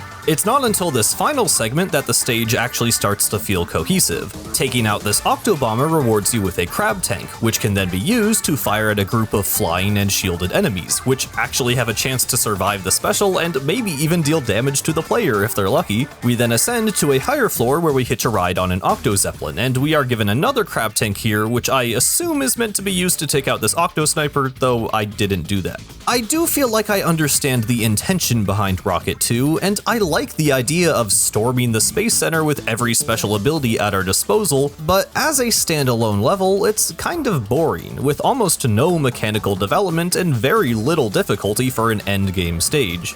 Octo Valley 26, Octoling Onslaught, the final of Splatoon 1's Octoling levels, and my personal favorite. Frankly, Salt Spray Rig works better as a single-player stage than a multiplayer map, which to me more than justifies the reused asset. It's just a really cool setting to be in while fighting Octolings, and it's honestly really fun to explore for secrets with all of the stage's nooks and crannies. It's still not going to take you very long, but it's a cool one for sure. Octo Canyon 15, Octoling Assault. Jumping back to Splatoon 2's Octoling levels, one thing that sets them apart is the incorporation of multiplayer sub-weapons. This one primarily features toxic mist in the form of these dispensers, which you can destroy. It doesn't spice things up all that much, but it is something. The Octolings also wield a wider array of weapons, with most of these ones using rollers, and the unique geometry of Humpback Pump Track makes for a level that's fun to explore while still feeling streamlined, which I think makes for a good balance. Octo Canyon 9, Octoling Strike. It's Octolings in the Reef. This is one of the best looking stages in Splatoon history, and also one of the best designed, so it's very welcome seeing it in single player. As the first Octoling stage of Splat 2, it isn't very difficult, but it's a very fun map to fight on and explore, with added obstacles and sponges to spice up navigation. The stage is dense with detail, but small enough that it doesn't feel overwhelming, and it makes for a great introduction to this kind of level. Deep Sea Metro B13, Fat Splat Station. One more Octo Expansion combat mission for good measure. Verticality is the name of the game this time around, starting with some simple tall blocks and evolving to a fortified arena. The Flingza's range allows you to reach enemies from up above, but the enemy Octo Sniper can also reach you. Luckily, these dash tracks allow you to hop back and forth across the rooftops and drop down on unsuspecting enemies. The main set piece of this stage is a massive spinning tower loaded up with ranged Octarians. This is a really fun combat gauntlet with lots of ways to approach it. An infinitely spawning splashdown can lets you make quick work of some tentacooks without the hassle, and some rails let you climb your way back up to pick off the stragglers. Overall, a great enemy splatting stage.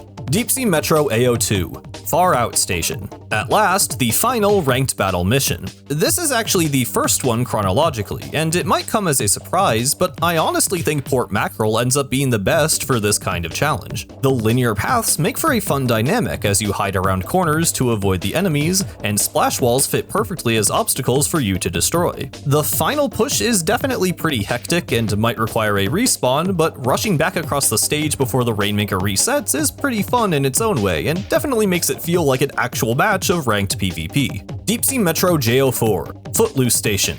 In this mission, you're encouraged to take out enemies not by shooting at them, but by breaking the floor beneath them. Just make sure you aren't standing on a damaged crate yourself. Some crates are reinforced with plastic, allowing you to launch out a tent umbrella shield, helping you close in with the limited real estate. This stage is short and sweet, but it's a really cool idea that gets even cooler in another challenge later. Alterna 608. Breathe in, breathe out. The level's title refers to the back and forth movement of platforms and walls around a central point. The moment-to-moment gameplay in this mission isn't revolutionary, but the overarching idea is pretty neat and ties the whole stage together in a clever way. The unique dynamic of the moving platforms makes the combat here feel pretty novel, and there are opportunities to use some interesting movement to get through the level quickly. It's small and simple, but cool and satisfying. Deep Sea Metro GO3, House Party Station. Sniping in Splatoon has never felt more like literally sniping a guy through a window. There's only a few waves of enemies, but the unique dynamic of the arena helps this level stand out from other splatting missions and just makes you feel really cool. Some of the cover is destructible, so you want to be smart about where you're standing and charging your shots. At the end, the walls fall away as a sniper riding a UFO flies in, which actually isn't too hard to shoot, but makes for a cool finale.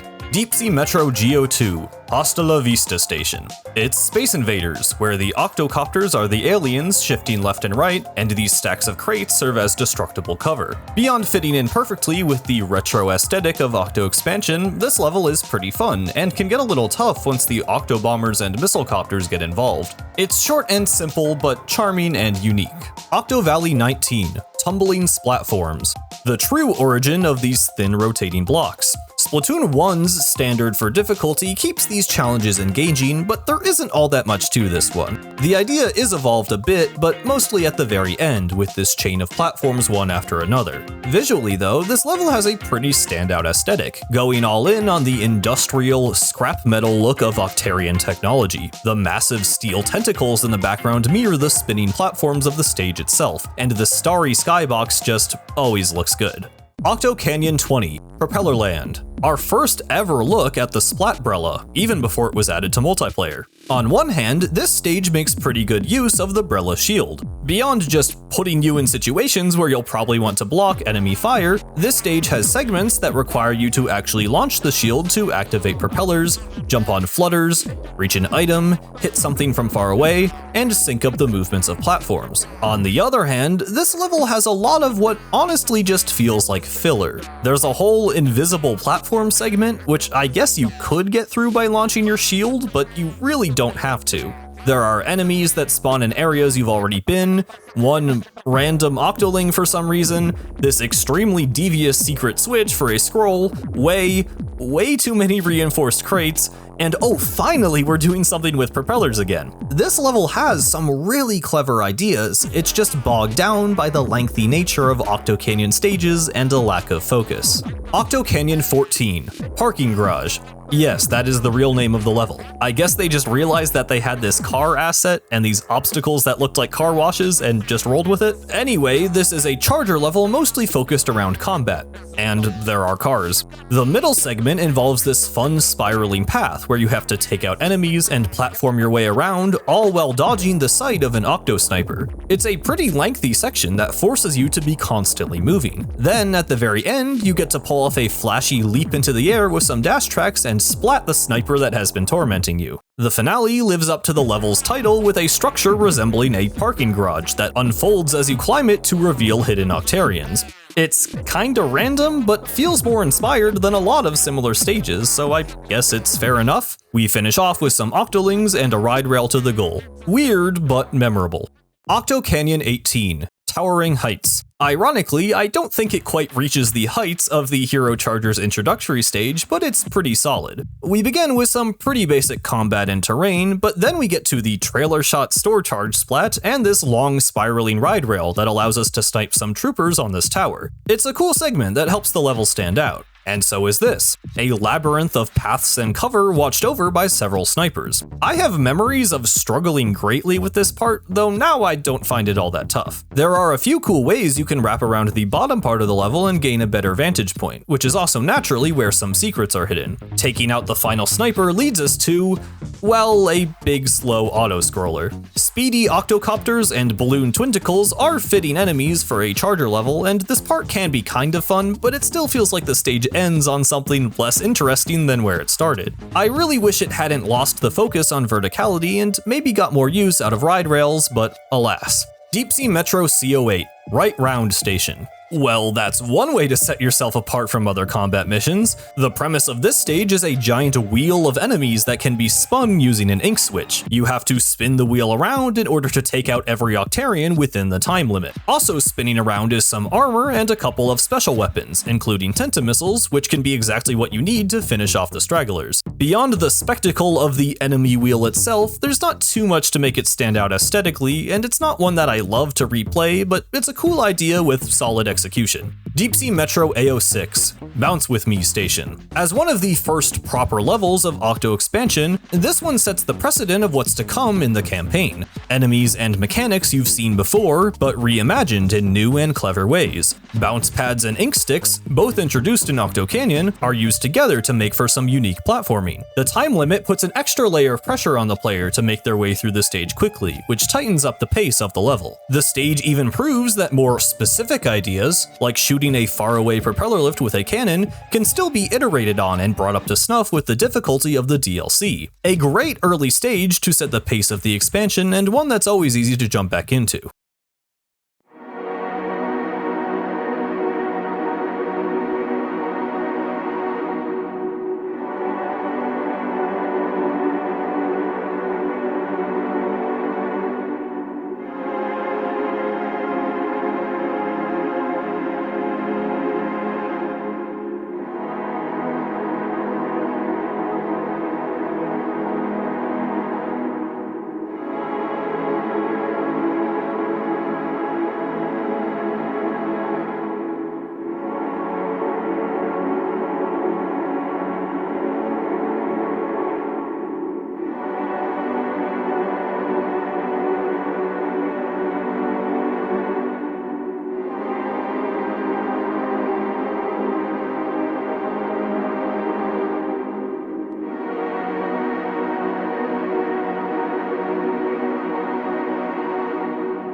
Alterna 506, Zipping Over the Neighborhood, our first Zipcaster level. Everyone loves Zipcaster levels, even me, but this is the worst one. While Octobrush and Caster is a fun combo, I find the focus on splatting enemies to be a lot less interesting than exploring the special's unique movement, which the other stages do better. And aesthetically, this one is just kind of sad. Like, the level is called Zipping Over the Neighborhood, so clearly these are supposed to look like houses, but they're still just made out of generic concrete. This is like how a 10-year-old makes a house in Mario Maker. I'm really not sure why they didn't just pull a Splatoon 1 and borrow some assets from multiplayer for this one. The Eeltail Alley roof model was right there. Alterna 305, Conveyor Belt Tightening. reminiscent of Target Buster Station from Octo Expansion, only rather than you running at the crates are served to you, on a giant deadly conveyor belt. It's not very hard to outspeed the ink stick at the back of the belt, but there are some opportunities to take advantage of the extra time, like smashing only the top layer of this group of crates so that you could climb up and grab an egg pack. Once again, it's a very similar idea to something I think Octo Expansion already did better, but it is pretty tense and pretty fun. Deep Sea Metro IO7 Ride With Me Station. The Splatoon 2 devs really liked that car asset, enough to use it again for an entirely car-themed stage in Octo Expansion. We begin with some Frogger-esque car riding, followed by an ink switch that moves a wall out of the path of a ride rail. Next is a chaotic traffic jam of Octarians circling around a central platform, requiring you to jump from car to advance. And finally, the moving car idea is combined with the ink stick walls to create what is essentially Splatoon Flappy Bird. The first few walls can just be flown around, but the third has to be opened using an ink switch, and the last requires flying all the way to the top while fighting enemies. With all of these targets, ink management becomes the main challenge, which can be especially difficult when using the Octo Brush, but this whole section is really clever and effectively evolves the ideas from earlier in the stage. Deep Sea Metro IO3 No Whammy Station. Another sort of Octo Expansion minigame, it's Splatoon Tower Defense. Missiles and Zeppelins head toward an orb in the middle of the stage which you are tasked with protecting via an ink cannon. It's not all that difficult once you get a grasp of how it works, but it's such a creative spin on existing ideas that I have to give it some credit. It's also the origin of the orb mechanic, which we will see later on in a certain level you might remember. Deep Sea Metro DO2 One Shot Station. Remember that one mission from Alterna that you can beat in 2 seconds? This is that, but it actually takes effort. You have to destroy every crate in a single shot by setting off a chain reaction of balloonfish. Your timing has to be just right in order to not miss 1 or 2 crates in the corner. It's still pretty simple once you know the solution, but there's actually some room for experimentation and failure due to there being multiple potential targets. Plus, there's a fun exploit for this stage where you can actually beat it in 2 shots by using a store charge hit on a single remaining crates before the failure is counted. I have to imagine this was a dev-intended strat, and it feels super cool to pull it off. Deep Sea Metro CO7 Totally 8-Ball Station. We still aren't at the proper iconic 8-ball levels, but we're getting close. Rather than guiding one ball through a number of obstacles, Totally 8-Ball has you juggling multiple balls at the same time, using them to crush enemies and bumpers before launching all of them onto the next segment. There are some scary moments, like this shifting conveyor belt platform, but it's generally pretty easy to keep all of the balls from falling off, with the challenge just coming from managing all of them at once. The finale of the stage has you firing 3 balls into a bounce pad pit all at once and just watching the chaos unfold. This is a really fun payoff, although getting the balls to actually hit the stack of bumpers you need to destroy can be a bit awkward. Still a very good stage, just one of the weaker executions of the 8-ball idea. Deep Sea Metro DO6 Radical Rail Station. Rather than one linear path, this rail grinding mission features several rails in a cluster, loaded up with octo washers and target crates. The weapon choices will likely lead to different strategies, such as shooting crates from up above or using the bounce pads underneath. The timer on this one can be pretty tight, so it's all about planning out a path to smash the crates efficiently. It's a cool short mission. Deep Sea Metro GO6 Gnarly Rail Station. Instead of shooting small targets, here the goal is simply to keep the rail going by shooting balloonfish. There's some cool rail combat with the dually squelchers against some snipers, and a fun dash track segment where you launch yourself forward onto a rail, up into the air, and then flying towards one last balloonfish to end things off. A simple but very fun ride rail level with an excellent sense of forward momentum. Alterna 408 Easy Ride, Tricky Targets. I'll be real, the mechanics here are not anything crazy. It's just another ride rail mission. But this one is just kind of a vibe. The sunset orange background lined with train tracks atop these massive pillars makes for a super distinct atmosphere that I really love. The stage is very easy, but there's still a nice flow to the gameplay, with a clear progression of ideas, including splash damage, moving targets, and obstacles that block your shots. It's mostly the visuals that make it stand out, but it remains a memorable part of Alterna for me, and I think it deserves some recognition. Deep Sea Metro HO5 Inkit Station. This stage is built around the Hydra Splatling. specifically its inking ability rather than its firepower. It also brings back spreaders, which have barely seen any use since Splatoon 1. The Hydra's range is used to ink a tall wall covered in spreaders and shoot an ink switch to rotate an elevator. After riding it up and jumping across, the spreader mechanic gets a new twist by using the player's ink color. Some sideways swimming and climbing later, we find this flutter with a spreader pinwheel platform that we can use to reach the goal. This stage makes great use out of a Splatoon 1 mechanic Octo Canyon kinda skipped out on, and throws in enough new ideas to make the gimmick feel truly fresh. Plus, credit to any stage that can make me enjoy using a weapon I would never touch in PvP. Rocket 04, the Spirit Lifter, Steerage. I'm a little torn on this one. Once again, the atmosphere is fantastic, but gameplay-wise, it leaves a lot to be desired for one of the final missions. The entire stage is just a massive spiraling ramp going up the center of the Spirit Lifter rocket, which is really cool visually, but results in an extremely repetitive gameplay pattern, starting off with lots of empty space and basic Octo Troopers. The first half of the stage is the exact kind of design I have been criticizing this entire video. However, that's not the whole story, because this is also one of 2 whole levels to actually use Fuzzy Ooze as a platforming obstacle. Avoiding it is trivial at first, but later on we get some genuine use out of the idea, as the path narrows and then breaks apart, with some seriously tight jumps, precise movement, and this cool sideways swim across a wall. Finally, the level starts to take advantage of its unique shape by having us dodge some Octoballers on a path ridden with ooze, before giving us an Ultra Stamp to tear through the rest of them. Now this is a rewarding power trip. Rocket 04 takes some time to find its footing. It features some clever and unique design, and the good parts are very fun, but I honestly could have done without the entire first half of the stage.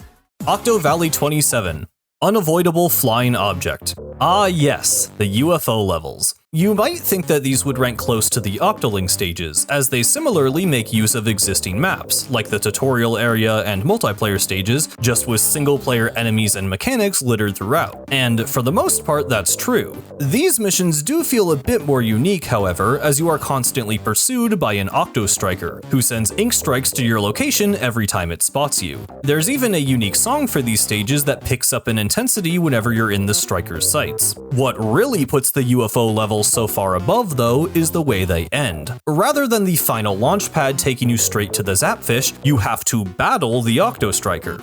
It's a mini-boss. Why is Splatoon 1 the only game to have mini-bosses? Now, these aren't anything amazing, especially early on. It's pretty much just a tanky Octo-Bomber that launches ink strikes and spawns some regular enemies in your way. But it's still cool. There are only 4 of these in the game, each harder than the last, and they all work super well as a climactic set piece to end off the stage. I really don't know why a similar idea wasn't used in any of the sequels. All of that said, I actually think this 4th one is the worst. Blackbelly Skate Park just doesn't pose much of an obstacle, even if you are going for all of the secrets. And for some reason, the Octo Striker Arena is kinda less interesting than some of the other ones. I still appreciate the novelty of the mechanic, but this is the weakest example. Octo Valley 9, Unidentified Flying Object, the first UFO level. Interestingly, this one takes place in the Splatoon 1 tutorial area, which itself is a modified version of the multiplayer stage Urchin Underpass. Due to its more linear design, I think this area works much better for this particular kind of challenge, with certain spots that require you to exit squid form to progress, making it more likely for the Octo Striker to actually spot you and pose a threat. Plus, the stage is filled with Octo Troopers to slow your progress and give the Octo Striker a chance to strike. But of course, being the first variation of the Octo Striker mini-boss, this one is the simplest and doesn't do much to prevent you from melting it instantly. Octo Valley 15, Undeniable Flying Object. As we discussed with regards to the Octoling stage, Bluefin Depot works fairly well within a single-player context. This time around, the stage is not only filled with Twinticles and Octo-Bombers, but also a number of Gushers to aid in combat and serve as a new way to traverse the map. The narrow paths make the ink strike a bit more dangerous, and the fight against the Striker features more enemies and some Gushers to take them out. Octo Valley 21, Unwelcome Flying Object. Similar to the Octolings on Salt Spray Rig, I would almost say that the launch version of Urchin Underpass is more suited for single player than multiplayer anyway, with its cramped hallways and secluded alleys. There's a unique feeling to the close quarters fights throughout the stage, and it's not something you can just rush through mindlessly. And the Octo Striker fight is, in my opinion, easily the best. It's still fairly short and easy, but these walls slow you down enough that it will likely get out at least a couple of ink strikes, and the ink rail in the middle gives you another option to get up close once you reach the other side to activate it. Because they rely so heavily on reused content, I can't in good faith put these stages any higher than this, but I really do enjoy them. Splatoon never really did anything quite like the UFO levels after Splatoon 1, so they stand out as something special, even today. Deep Sea Metro D10 Labyrinth Station. One of the best examples of reused assets in the series. This stage has you going through the Splatoon 2 tutorial area, only in reverse. With the addition of some moody lighting and weird enemy placements, it ends up feeling like a completely different experience. The music helps to sell the vibe of sneaking around and taking out enemies with a selection of relatively weak weapons, making the encounters actually somewhat challenging. Gameplay-wise, it's still just a splat the enemies level, but with good variety and interesting movement. Along with a fleshed-out environment and atmosphere, it's elevated to something greater. Deep Sea Metro FO5 Popalicious Station. Similar to Labyrinth Station, this stage has you going backwards through a previous level. In this case, the first half of Octo Canyon Kettle Number 1. Though, to be honest, with the different skybox and new obstacles, many players might not even notice. I really like how the spawning pattern of the balloons leads your aim from one area to the next. Added stage elements such as octo washers, bounce pads, and gushers diversify the stage even further and add to the frantic feeling of rushing down each target. Octo Canyon 21 Octolings Ahoy! Finally, the last single-player stage to take place on a multiplayer map, what is, in my opinion, the best Octoling level. Moray Towers is the perfect setting for this kind of challenge, not only because it's made of linear paths that are easy to line with enemies and obstacles, but also because it just looks fantastic, and seeing it under siege results in a tense atmosphere that suits the stage perfectly. This one really pulls out all the stops: sprinklers, splash walls, snipers, skating across the skyline on a ride rail. It's just such a good use of the map's geometry. There are even some small additions to make for cool secrets. My only real gripe is that there's nothing mechanically unique, but this is such a good use of existing assets that it's not much of a knock, just enough to stop it from being up there with the best of the best. Deep Sea Metro IO9 Poppin' Fresh Station. As one of the most easily accessible ride rail missions from the start, this stage doesn't have any crazy gimmick, but remains one of the most solid levels of its kind. With a choice between 3 ranged weapons, Poppin' Fresh is all about precise timing and aim to take out every balloon. It introduces hopping over octo washers, slipping through grates while moving on a rail, and hopping onto new rails as they appear. It's a solid length and difficulty, and I love the way the rails begin to wrap around one another the longer you play. It's not super extraordinary, but it has that Octo Expansion polish that just makes it feel nice to play.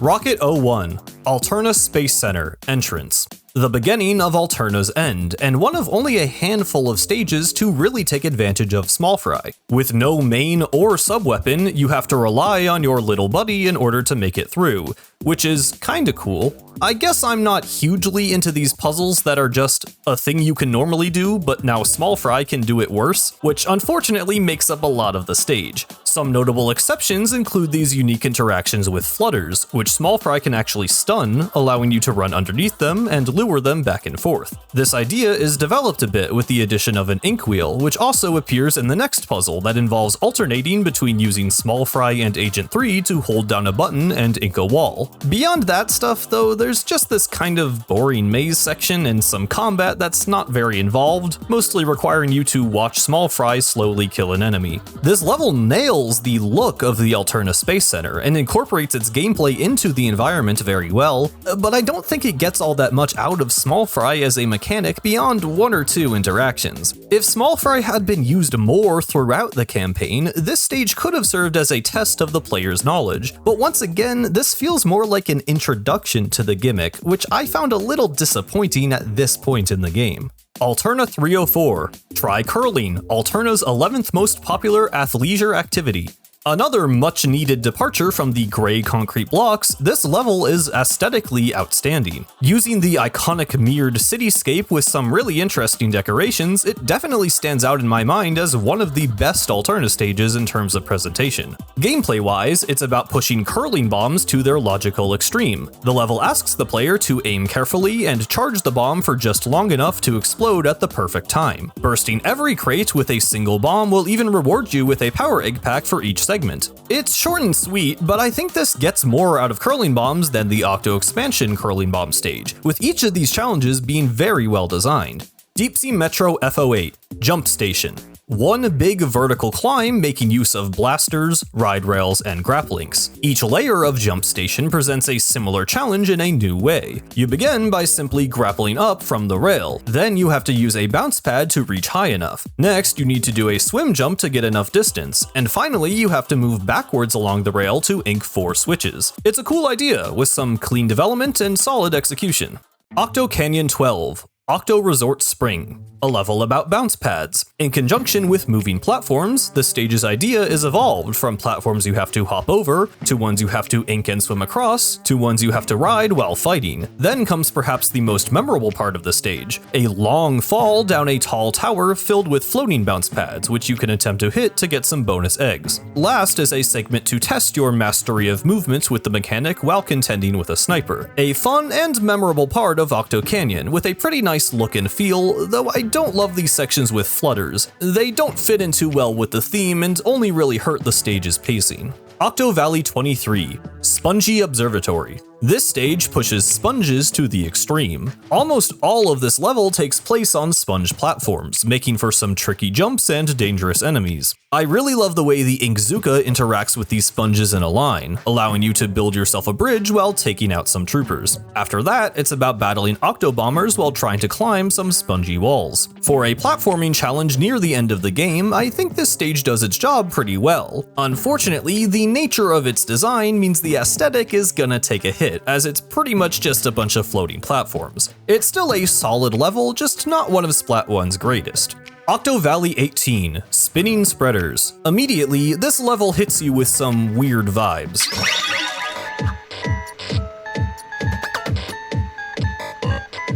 There's a certain creepiness to the first campaign that Octo Canyon and Alterna lack, and sometimes it really stands out. Visually, this stage is themed as a kind of weird Octarian theme park, with roller coaster tracks and teacup rides. And that's likely related to the level's gimmick of the spinning spreader platforms. The level evolves the spreader mechanic from earlier in the game by placing them over gaps and requiring you to jump between them. Of course, they still ink the floor, so they're also used to amp up the difficulty of some combat encounters. I honestly think even more could have been done with the concept, but the overall package of this stage makes for a standout experience with some tight platforming and cool visuals.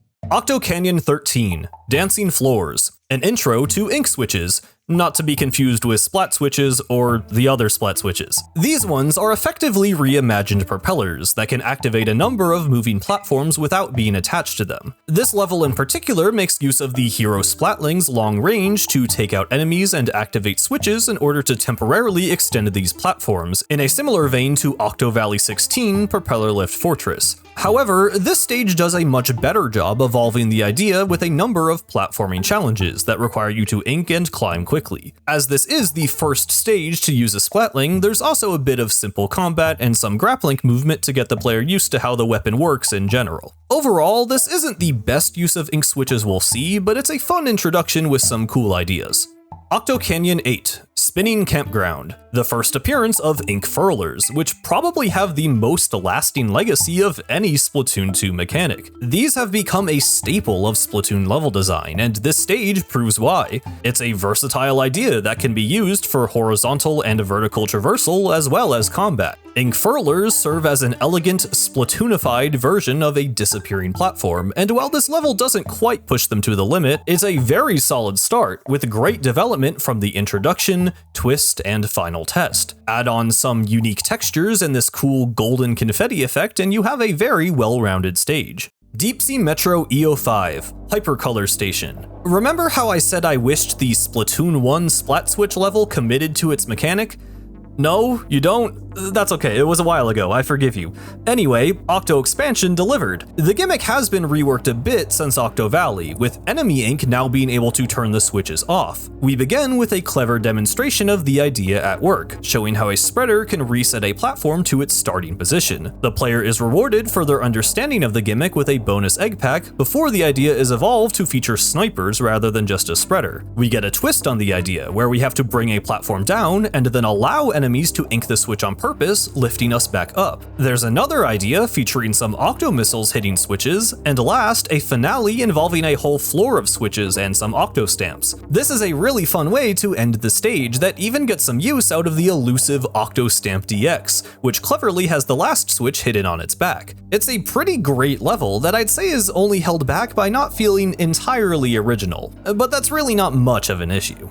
Deep Sea Metro FO4, Stamped Up Station. Speaking of the Octo Stamp DX, this is kind of a weird one. The gimmick here is basically, hey, remember that enemy we made that up to now has been kinda useless? What if we just glued some of them together? The mission involves getting the stamps to notice you and then smash their face into the floor, which inadvertently gives you a new platform to traverse. You do this once with your main weapon and then again with your sub, teaching the player that the stamps react to bombs. Next, we have to preemptively ink the side of a stamp so that we can climb up it onto this spiraling ride rail. Last, the player has to use a bomb to trigger a chain reaction of balloonfish, which in turn alerts a number of Octo stamps, giving you a winding path to traverse to the goal. In summary, it's a weird idea, but one that actually works pretty well, and makes for a number of interactions you aren't going to get in any other stage. Deep Sea Metro CO2, Shrinky Ink Station. In this stage, you have a limited amount of ink you can use, which is a mechanic that actually has its origins in the Splatoon 1 amiibo challenges. However, there it was only implemented as an additional challenge for existing Octo Valley levels. Here we have a completely new stage built around the concept of limited ink, which makes for a much more interesting and involved mission. Shrinky Ink in particular makes use of rotating platforms, which can be used to progress without inking them at all. The idea is developed by forcing you to scare an enemy out of the way and by using a sponge platform instead. Last is this section with a balloonfish, used to expand a number of sponges with only a tiny amount of ink, and one last platform that must be climbed while dodging an enemy. This station largely serves as an introduction to limited ink levels, so it doesn't go too far with the idea, but it does feature some cool decision making and serves as a more methodical challenge, which is a really nice change of pace. Deep Sea Metro J06, Ink and Watch Station. Rollers and precision are not normally two things that go together, but in this stage you only have a few flicks before you run out of ink and explode. An extremely strict limited ink level, Ink and Watch requires you to closely follow the movements of these Octo Washers and smash the crates they carry at just the right moment. It's a really cool challenge, and one that genuinely takes a lot of concentration. I honestly don't have a lot of negative things to say. The stage does what it's trying to do, and I don't think it really needed to be any longer, but it's just not quite as enjoyable as every stage above it on this list. Deep Sea Metro AO4, Rollout Station. The first ever infinite special level in the series, and honestly not a bad way to start them off. Baller was never one of my favorite specials in Splatoon 2's multiplayer, but it holds up surprisingly well in single player. Climbing up walls and bouncing over obstacles is pretty fun, and the physics of the ball allow for a slightly different style of platforming. Putting this level on a time limit gives it that classic Octo Expansion difficulty boost that I'm personally a big fan of, and overall it's just a well-designed challenge with good variety and pacing, and excellent visuals. Deep Sea Metro CO9, Bodacious 8-Ball Station. One thing I have to say about the 8-ball levels is that I'm so impressed by just how many different ideas they were able to get out of this one mechanic. No two 8-ball stages feel quite the same, and this one is a great example of using the ball in an unexpected way. Lacking the relaxed vibe of your standard 8-ball expedition, this one is all about outspeeding the ball as it rolls down a track and hitting a switch to save it from falling at the last second. I do wish a little bit more was done with the idea because the level is surprisingly short, and using the slow-paced music track Number 8 Regret was probably not the best choice for this kind of mission, but other than that, this is a really cool, inventive idea and a good challenge.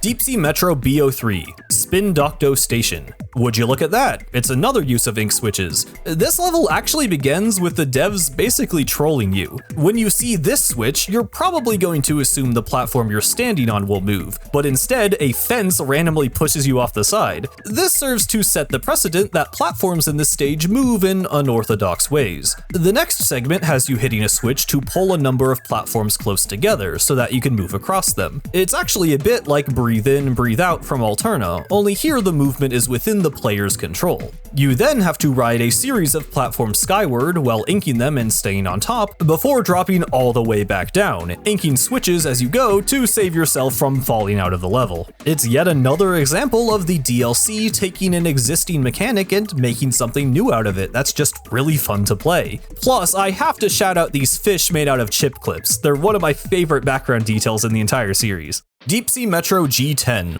Iceman Station. Another inkjet level. This one focuses mostly on the horizontal movement of the special, asking you to clear gaps with the inkjet's mid-air boost. There's a really nice flow to this stage as it takes you downward, side to side, across a massive gap, uphill, and then down one big final drop at the end. It's fairly simple, but there are some creative opportunities for skill expression, which are rewarded with bonus eggs. Overall, this isn't my favorite inkjet level, but it is a really good one with some fun, tight movement.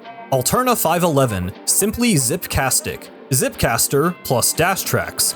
Yes, I honestly don't have much more to say. These are two mechanics that naturally work well together to make for some really fun movement. It's just a little short, if you ask me, and not anything crazy in terms of atmosphere, though the song that plays during these stages is a perfect fit.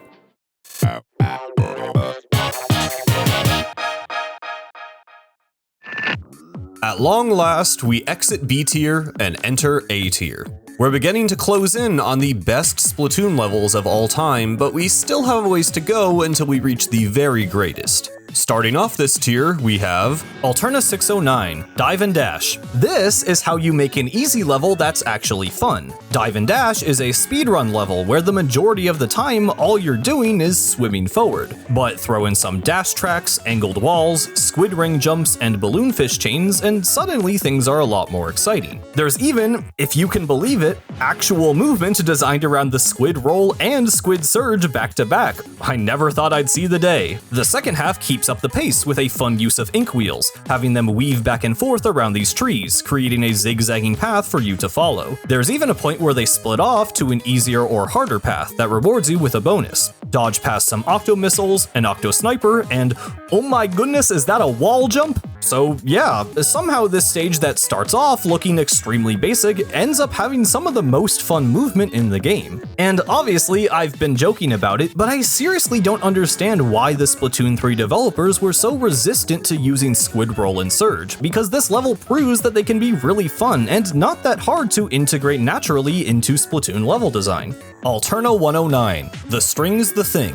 Essentially a stage 2 demo the Tri-Stringer, and it actually does a pretty good job. I like that it begins by having you use tap fire to shoot 3 enemies at a time, as that's a use for the weapon that only really works in single player. And then we get some cool uses for the explosive charge shots, including a section where you have to splat shielded troopers from behind with the help of these sliding walls. All in all, it's a nice quick intro to the weapon that does some cool things with it. The atmosphere is unfortunately lacking, with some basic terrain and a music track that feels a bit too tense for the methodical pace of the gameplay. Still, it's pretty good. Deep Sea Metro B14, Breakdance Station. The second of these pixel art crate stages. Personally, I think this one features a much more interesting use of the concept. This time around, almost none of the crates are reinforced, meaning they break very easily, and all of the weapon choices are going to end up causing some carnage. So, in a neat twist, this is a Splatoon level where you have to try to hit the floor as little as possible. The actual objective here isn't too complex, with only 5 enemies to take out, but it plays so differently than any other level, and really has you thinking about every single press of the trigger, giving it a decent placement. Alterna 206, Getting Lost in 3 Easy Steps. This level starts out with a maze, but hold on, this is Splatoon, you can just ink the wall and climb right over it. Or can you? Turns out, the game expects you to do just that, and pulls a fast one by rotating the maze 90 degrees, forcing you to climb back up the sideways structure. This is a really fun twist that actually allows for a number of interesting obstacles. There's not much more to the stage, but it's a cool idea done well. It's also pretty much an idea straight out of the Clockwork Ruins from Super Mario Galaxy 2, but hey, getting compared to Mario Galaxy is hardly a bad thing. Alterna 604, Conserve Ink, Splat Sustainably. Typically, limited ink stages are designed with a specific challenge or scenario in mind that forces you to consider each shot carefully. This one is basically just a normal level with limited ink added on top of it. But that's actually kind of cool. In fact, it's possible to beat this stage without firing any shots at all, which means the entire path is inked for you, with obstructive enemies acting as the main temptation. You're probably going to want to splat a couple of them to make your life easier. However, if you do make it to the end as a true pacifist, you're rewarded with some unique dialogue and a bunch of power eggs. For that detail alone, I have to put this one pretty high. Alterna 207, The Ink Conservation Project, a limited ink level that's all about carefully considering your shots and letting the stage do the work for you. I'm a big fan of the way this level has you engage with its mechanics thoughtfully in order to get through it in the lowest number of shots. For example, there's a clever puzzle involving ink wheels, where you have to shoot the correct one across a grid of splat switches to trigger a chain reaction, which is probably the coolest use of that mechanic in the entire game. The tense music really keeps you on your toes and nervous about every press of the trigger. Deep Sea Metro IO2, Dinky Ink Station. As we've been discussing, limited ink levels are all about forcing you to play the game differently, and this one absolutely delivers on that promise. Because you have to fight enemies to proceed, you really have to plan every single shot. This encourages the player to actually use stealth to their advantage, a rarity within single player. Plus, going out of your way to break these boxes in the correct order will net you bonus ink, more than you need to clear the level, which can be used at the end of the stage to reap extra rewards. I also love that this Octoling tries to trick you into wasting ink on its Brella Shield, giving you one last scare right at the finale. Easily one of the best limited ink stages in the series, just very cool design all around. Alterna 605, The Enemy Ink is Lava. Combining limited ink with an idea from Octo Expansion, this stage has you painting paths with curling bombs, with the catch of instantly failing if you contact enemy ink. By restricting the number of bombs you can throw, this stage cleverly limits how much of the ground you can ink, rewarding your use of angles, speed, and creative pathing. The idea is evolved a number of times, introducing spinning walls, octo washers, and more complex corridors to navigate. It's tense, it's precise, and it's a cool way to develop two previous ideas. Deep Sea Metro EO3, Don't Ralph Station, a methodical platforming challenge built around octo missiles and ink switches. By rotating certain platforms, you can redirect the path of the missiles, allowing them to trigger a switch. Then you have to cut off the missiles so that the platform can return to its original position. There's some creative combat and movement incorporating the ink switches, then one last platforming puzzle that evolves the original idea. It's clever, concise, and pretty cool. Alterna 302, They Said We'd Have Flying Cars, and we do. Kinda. This one begins as a very standard Alterna mission, reintroducing the Octo Zeppelin hazard from Splatoon 2. But then it evolves the idea in a really unique way, by turning them into moving platforms. You now have to ride the Zeppelins back and forth while Octo missiles are fired your way. The level has some issues with pacing, with a couple empty ramps and a bit too much waiting around, but I appreciate that it reuses existing ideas in a way that actually works really well, contextualizing what could have been simple moving platforms as airships flying across the sky. It's a simple and easy stage, but one that's fun to return to.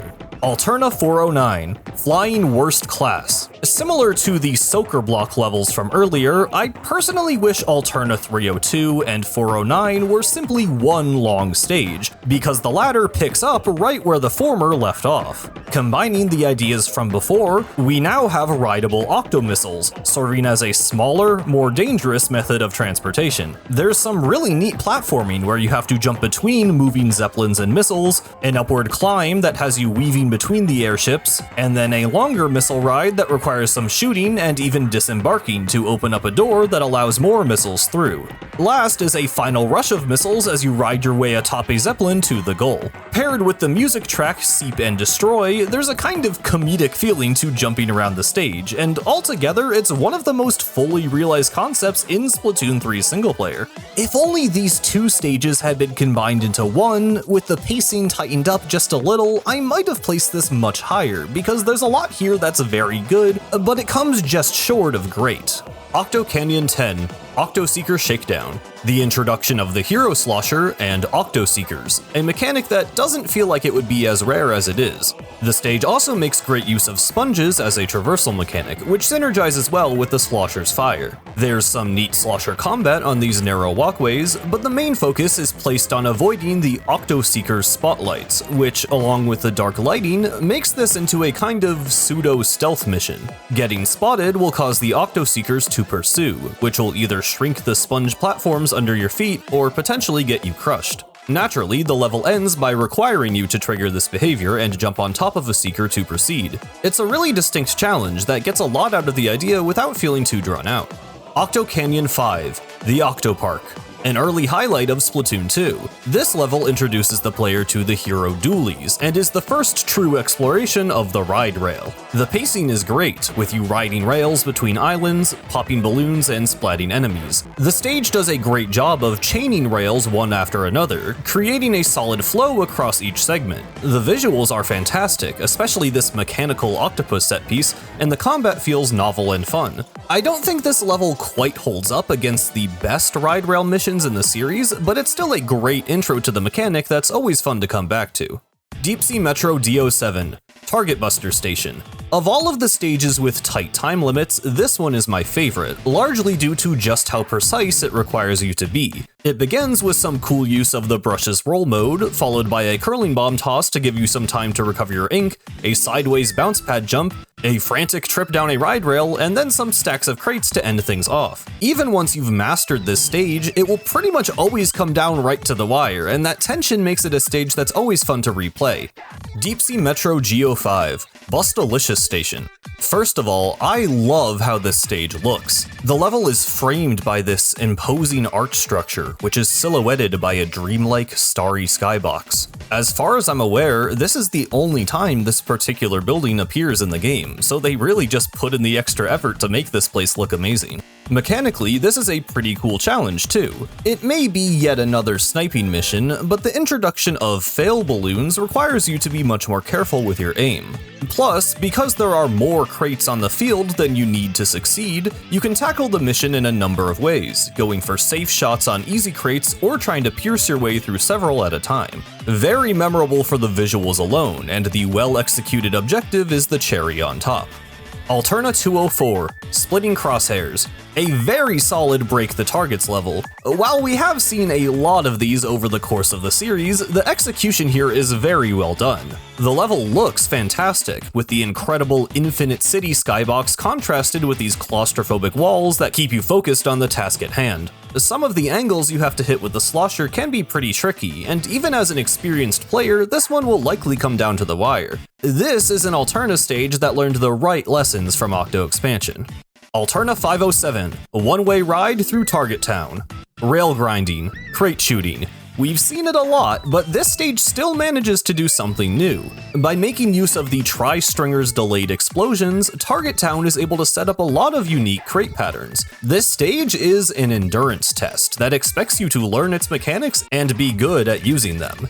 It can actually be a bit of a jarring difficulty spike on a first playthrough, but coming back to this stage after knowing how to play it, I'd personally find it to be a highlight of the campaign. And that's without even mentioning the gorgeous visuals. This is one of only a few stages to really look like it belongs in Alterna, with these massive structures collapsing into an endless body of water, reflecting both the orange sunset and the cityscape above.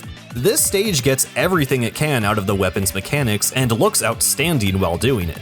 Deep Sea Metro HO1, Slap Bracelet Station, a challenge that cleverly uses a charger, splat bombs, and ink furlers for some really unique platforming. It even makes use of the charger's pierce mechanic to unroll several ink furlers at once. There's this really distinct section where you have to burst the correct balloonfish, then speedily swim for your life, some cool jumps using dash tracks, then a boosted bomb throw to end things off. It's just cool design after cool design.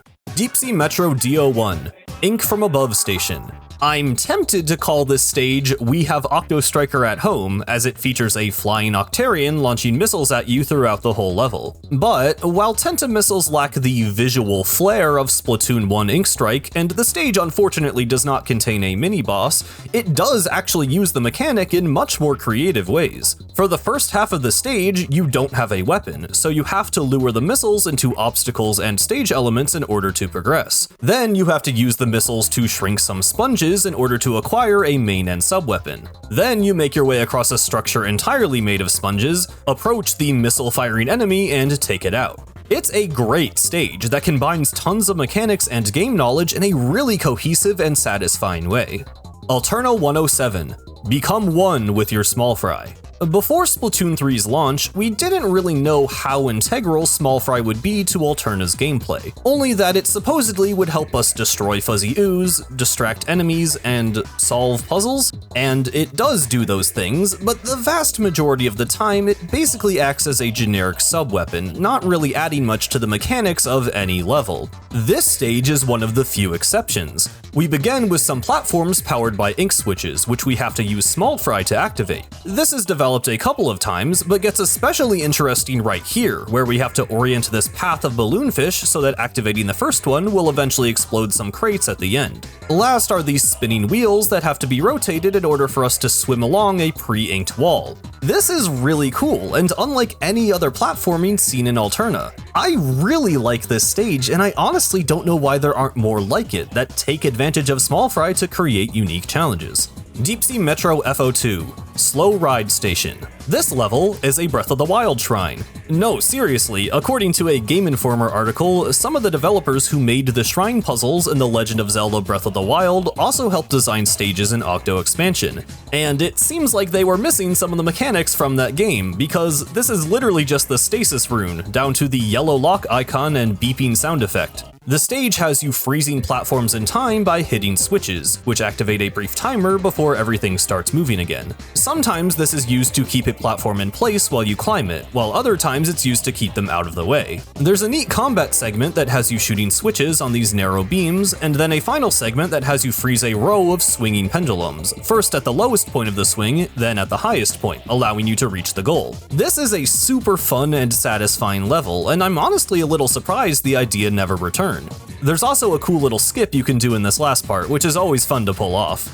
Deep Sea Metro HO2, Baller Size Station. Now this is how you make a baller level. With a tight time limit to meet between each checkpoint, this stage has you rushing through enemies and obstacles at max speed. You begin by blasting some enemies from above, weaving between tiny platforms to avoid some snipers, then smashing through some crates. Next, the baller is used to flatten some troopers with an ink furler before weaving between waves of octo missiles. Any contact made with a missile or a hit from a sniper isn't really going to do damage, but will slow you down significantly, adding even more pressure to get through quickly. A couple jumps and an octo hurler later, you're at the goal, but even this segment can pose some challenge as these last few enemies block your way. This stage is tightly paced, well designed, and pretty good looking too.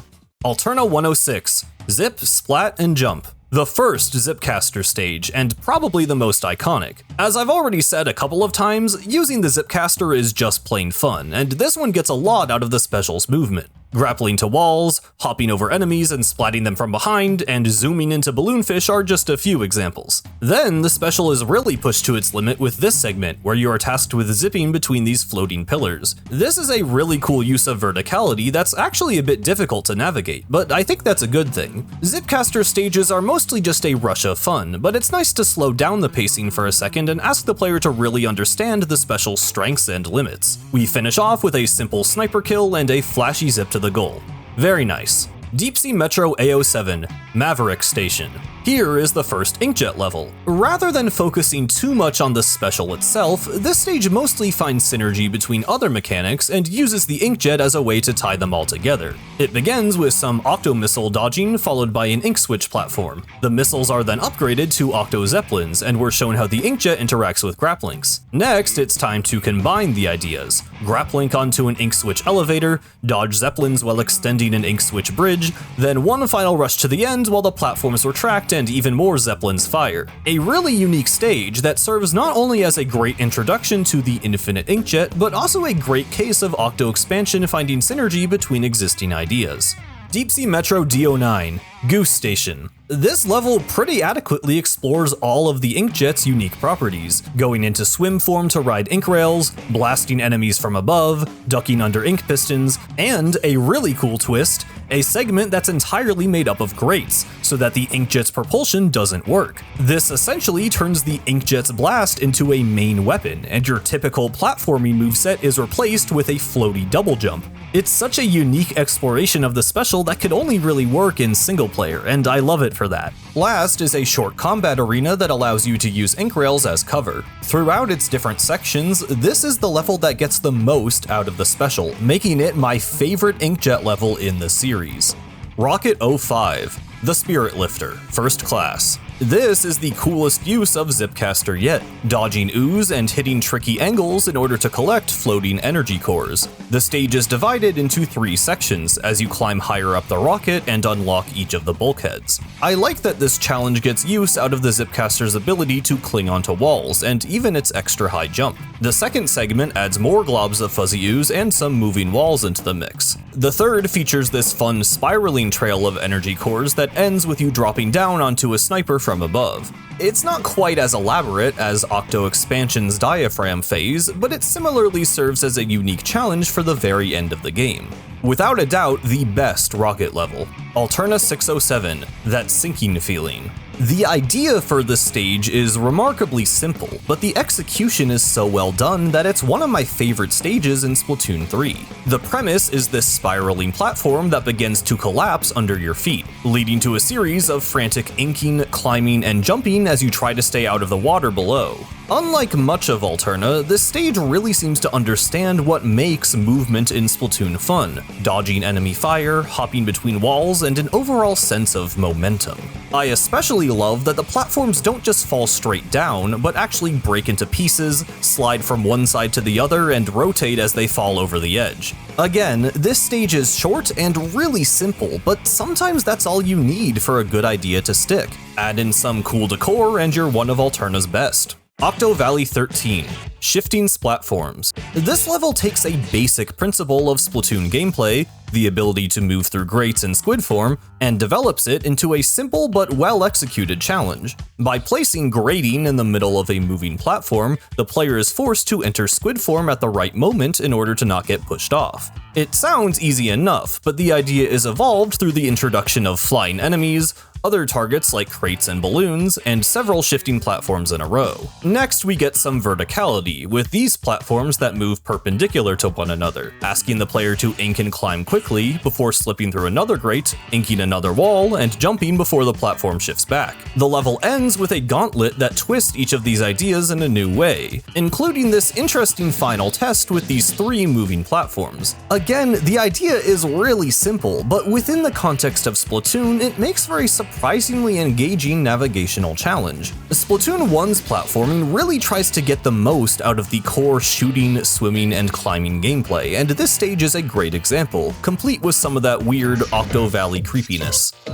Octo Canyon 25, Platform Madhouse. As the most complex platforming challenge in Octo Canyon, this stage lives up to its name. The central mechanic would be these conveyor belt platforms, used at the start to hide a secret and spice up the fight against these Octo Commanders. Notably, this is a hero splatling stage, and so the level layout expects you to be charging and taking out enemies at range while watching your step. Both the combat and platforming are evolved with flying enemies and less room to work with. The next segment pushes this even further, with the entire floor now shifting to the side every few seconds. More conveyors are used to complicate combat and allow you to climb a massive wall. Concluding the mission is a super creative platform challenge, where you have to alternate between spinning an ink switch, shooting octocopters out of the air, slipping through grates, dodging uninkable obstacles, and then trying to stay upright as the entire platform starts rotating on its side. It's a long, stressful gauntlet of a level that asks a lot from you, but I think that's perfect for where the level is placed, at the final stretch of the game. The slow charge of the hero splatling can make the stage drag a little bit, but it brings enough novel and fun ideas to the table that I can't be too harsh on it.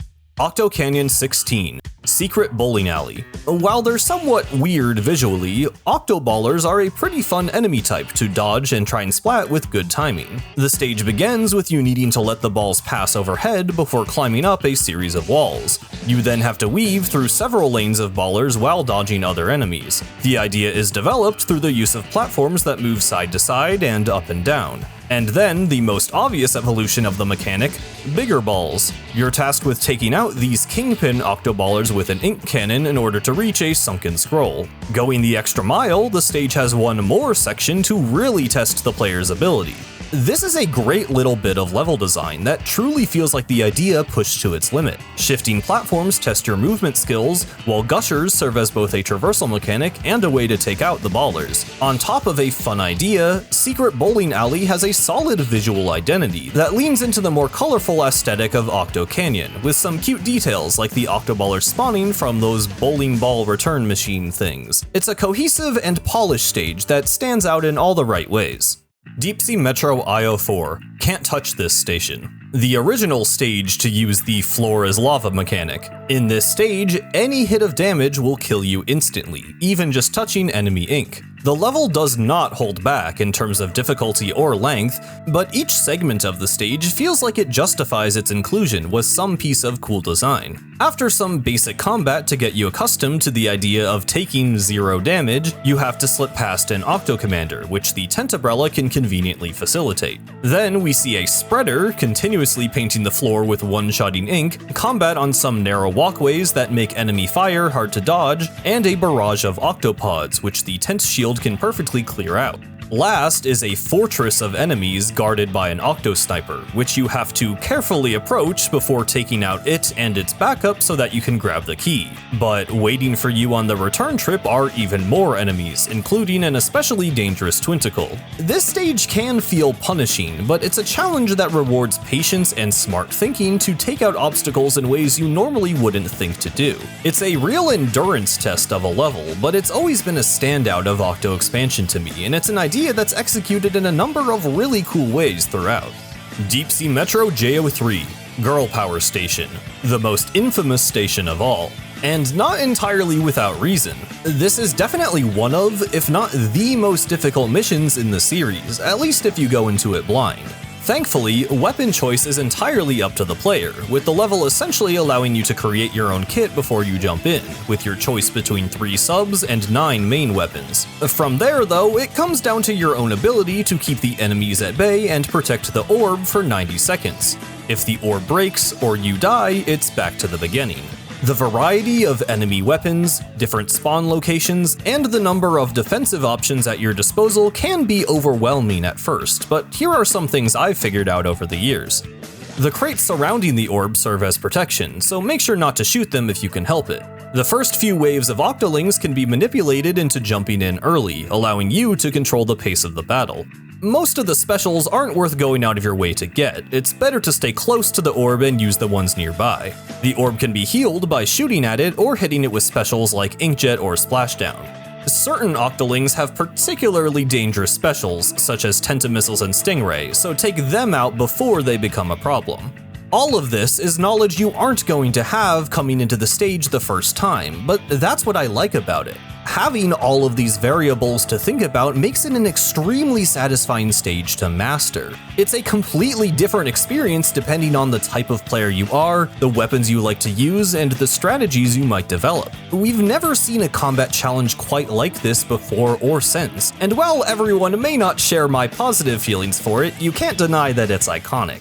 Deep Sea Metro GO8, Freakazoid Station. There are a number of levels throughout the series that are designed around the properties of a specific weapon. In most cases, these stages serve as a basic tutorial for the weapon that showcase what makes it unique in a low-stakes setting. This level, however, truly pushes a weapon to its limits. The Goo Tuber. Making use of dash tracks, ink rails, and grapplings, this stage asks you to master the stored charge mechanic, requiring some pretty tricky shots to proceed. Along the way, there are some bonus opportunities to show off your skills, rewarding more dedicated players. And what makes this mission even better is the second weapon option, the Bamboozler, which genuinely amps up the difficulty and gives a whole new feel to each of the challenges. I would honestly love to see more of this kind of design in the future. Replayability, skill expression, and a good reason to use every weapon at hand. Deep Sea Metro IO6, All Eyes Station. Easily on the list of levels that just make you feel cool, this is a sniper's paradise. Reposition using a grappling, take out all the enemies within your reach, rinse and repeat. Zipping from one vantage point to another is super satisfying, and you're rewarded for your rotation around the map not only with a new perspective to take down enemies, but also bonus power eggs and even a stingray, which you can use offensively, or to hit a grappling across the stage and zip all the way to the other side. It's a super cool and memorable dynamic that feels unlike any other mission. Deep Sea Metro IO5, Righteous Rail Station. A contender for the hardest rail grind level in the series, and my absolute favorite. Admittedly, this is one I had to learn to love, but now I find it to be one of the most fun levels to replay, as once you master it, it's so satisfying to fly through it in one shot. Lots of ride rail missions across the series don't develop their mechanic all that much throughout the stage, but this one pulls out all the stops, quickly switching between rails, hopping over sets of octo washers, slipping through grates, hitting moving targets mid-jump, and then everything all at once. It's a stage with focused design, full of opportunities for bonus skill expression, and a solid look and sound. Octo Valley 5, Floating Sponge Garden. What if I told you the Splatoon 1 sponge level is my favorite use for them in the entire series? I actually feel this way about several mechanics. Splatoon 1 often feels more experimental in the way it introduces and develops its ideas, and it's something that I personally really enjoy. Right out of the gate, sponges are used for platforming. We get a simple demo of how they work, then we're straight into climbing and chaining them together. These octoballs are used to show how enemy attacks can shrink sponges, a property that is immediately demonstrated by this secret in the next section. Last, platforming and combat are combined for this final hurrah, in which you must jump from sponge to sponge while making sure to keep your eye on any enemy attacks that might shrink the ground you stand on. As a reward for making it through, you're thrown into an ink cannon to take out the last of the enemies and build yourself a spongy path to the Zapfish. Overall, it's a great idea that's taught to the player very well and used in a number of unique ways. I'm sure it's partly the nostalgia bias, but I really don't think we've gotten a better sponge level since. Octo Valley 6, Propeller Lift Playground. Here we have the first ever propeller level. It took a while for that to come full circle, but yes, this is the stage I brought up like 2 hours ago. Similar to my feelings on Floating Sponge Garden, there's just something about Splatoon 1 design that I personally find really engaging. I think a major element of my passion for these stages has to do with the way each mechanic is used for both combat and platforming. Every time a new gimmick is introduced, you're immediately shown how these ideas blend together with the core mechanics of moving and shooting. We're shown how propeller lifts work with this first platform, and then they're immediately used to give us a good vantage point on these Octotroopers. Next, we're shown that we can go under the lifts and jump off of them to swim up walls like normal. Then back to combat. You switch between shooting the propeller and a flying enemy, or you can use the lift to hide behind cover and take new routes. Last is a section that alternates between vertical and horizontal lifts, combining their movements with wall climbing and fights with enemies. One last lift to take you to the goal, and that's that. I realize that this stage might not seem that different from Splatoon 3's execution of the mechanic, but the flow from idea to idea is so much more natural and fluid here. It's difficult to fully articulate the differences in their design. It's something that's felt more than seen. But for me, it's a stark contrast, and one that makes Octo Valley stages stand out to this day. Alterna 0, After Alterna. That's right, I did not forget about you. After Alterna is the secret final level in Splatoon 3, unlocked by clearing every other kettle. A massive trial full of platforming and combat, it serves as the game's ultimate challenge. Now, I wasn't quite sure how to score this mission because it's basically 4 stages in one. I originally planned to evaluate each segment individually and then average their scores, but I felt that didn't really give the full picture. After all, if this stage has 4 times the ideas of most other stages in the series, I think it should deserve more points for that, not less. Ultimately, I decided to place it just outside my top 25. Before I reveal its score though, let's go section by section to explain my reasoning. Starting with Section 1. This might be an unpopular opinion, but I honestly love this part. I imagine a lot of people would remember it as being frustrating, but you have to realize, before Splatoon 3 came out and we learned that there would be a cool new vertical movement option and a wall jump, I was imagining all of the creative ways they could use these new moves to build innovative platforming challenges. And then the entire campaign went by without ever using either of them, outside of 4 instances of optional power eggs? So when I got to After Alterna, my initial reaction was, thank you, this is what I was waiting for the entire game. And of course, I personally found the challenge of the stage to be very welcome. I do think there is a valid argument to be made about the lack of checkpoints in this entire first area, but I honestly kind of like that. After Alterna is clearly inspired by similar final challenge stages in the 3D Mario games, which also ask the player to make it through long, uninterrupted stretches of gameplay without dying. It's definitely a spike in difficulty compared to the rest of Alterna, but considering it's an optional post-game level, I think it's cool that it has some genuine bite to it. Not to mention, the platforming here actually feels innovative, with several challenges that ask you to engage with Splatoon's movement in ways never seen before. Squid surging at the proper moment, squid rolling off walls, hanging onto the side of a moving block and switching over to another at the right time. This is really cool stuff. This segment demands a level of precision that very few levels in Splatoon are brave enough to require, and for me, that honestly made it super fun and memorable. When it comes to atmosphere, the visuals aren't anything to write home about, but there is one thing. The clean room at the start of the stage is the only place in the game you can hear the song Alterna Citizen Program, My Dear.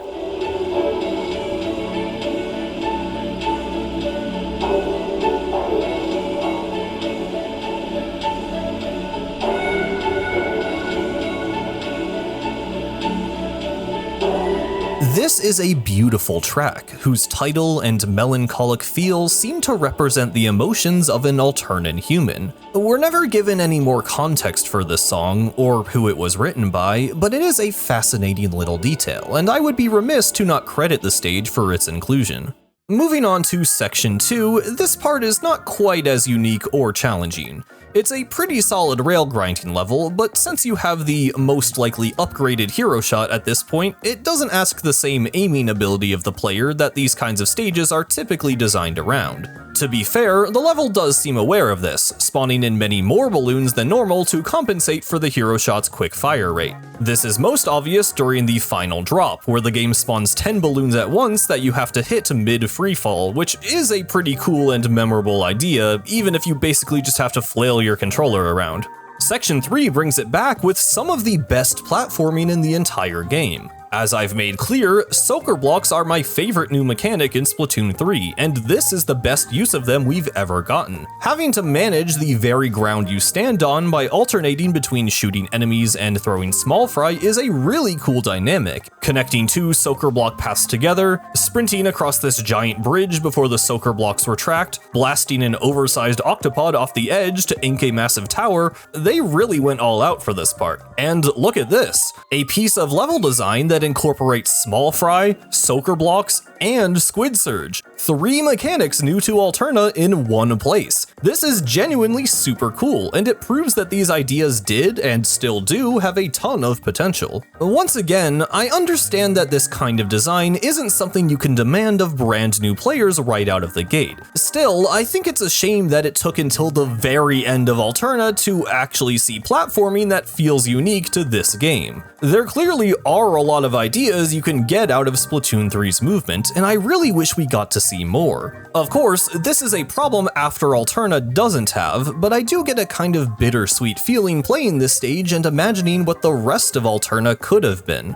Getting back on track though, this section keeps going. We even get a mid-level checkpoint, which is definitely warranted this time considering what's still to come. We're asked to extend a soaker block bridge past some Octo missile launchers, with additional blocks to guard against them. We then have a climb with another wall jump before moving on to the next big idea: riding an Octo missile. This is another idea unique to Splatoon 3 that I've already praised, and this is, once again, the best use it ever gets. Evolving the existing level theme, you are tasked with shrinking soaker block walls in order to make way for your missile platform. You then have to extend one wall to block some missiles and quickly shrink another. Last, you have to extend a path with a balloonfish and abandoned ship before your missile crashes into a wall. This segment is one of the most creative in the entire series, and a fantastic showcase of Splatoon 3 level design done right.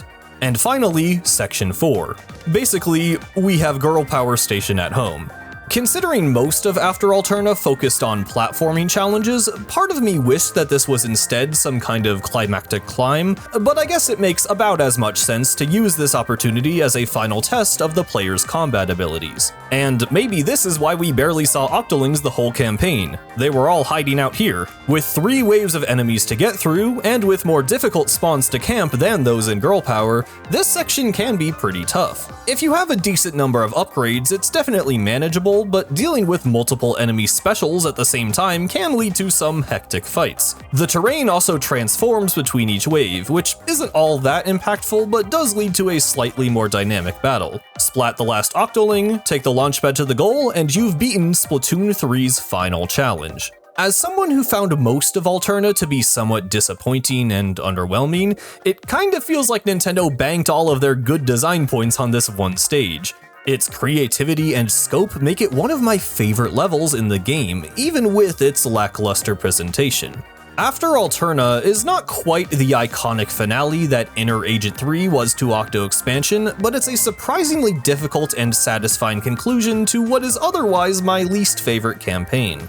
Before we give it a score, I want to circle back around to atmosphere, because even though most of this level uses the same general visuals and music as many before it, there's a kind of energy granted by this type of ultimate challenge. It's not so much an in-universe tone generated by the stage's textures, lighting, and music, but a feeling of intimidation, persistence, finality. I know that not everyone gets this invested in the vibes of a platformer, but for me, this is a palpable emotion given to me only by my favorite games. And you know what? After Alterna has it. It's not my favorite stage in the series, but it is, in a way, the ultimate Splatoon level, and that gives it an atmosphere all its own.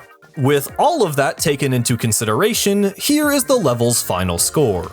A 5 for ingenuity, 5 for execution, and a 3 for atmosphere, resulting in a total of 13. That makes After Alterna my second favorite level in Splatoon 3, behind the one, the only,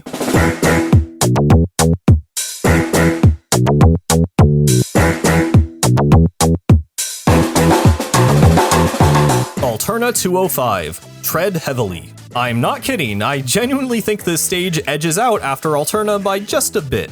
How so? Well, this is a one-of-a-kind infinite special level designed around the crab tank, a special unique to Splatoon 3. We begin with a simple demo of how the crab can climb walls in ball mode, clear out enemies, and shoot switches with its long-ranged fire. Then, the gate opens to reveal a giant robot made out of crates. Our goal is to shoot the robot and destroy its target-covered body. But we can't reach all of the targets from the ground, so we have to roll around and do some platforming as the crab tank, which is something you never really get the chance to do in multiplayer. The robot's legs are repurposed as moving walls that we must avoid while rolling along a great bridge. After zipping up to the next level and taking out an enemy with the crab tank's bomb, we find ourselves near the robot's arms. These also serve the dual purpose of moving obstacles to avoid and targets to shoot. The robot fights back by launching some octo missiles from its chest, but after breaking the arms, its face becomes vulnerable, and it soon surrenders by raising its arms into the air. We can then climb even further, using its hands as additional platforms to jump across these gaps, grab some bonus power eggs, and reach the goal. This stage is just really fun and charming, with tight design and great execution. The use cases for the special and the elegance of each robot body part serving a dual function are worth appreciating. The robot itself may look like a kind of weird Mario Maker creation more than a proper set piece, but it's still something that contextualizes the gameplay and gives the stage a bit of a story.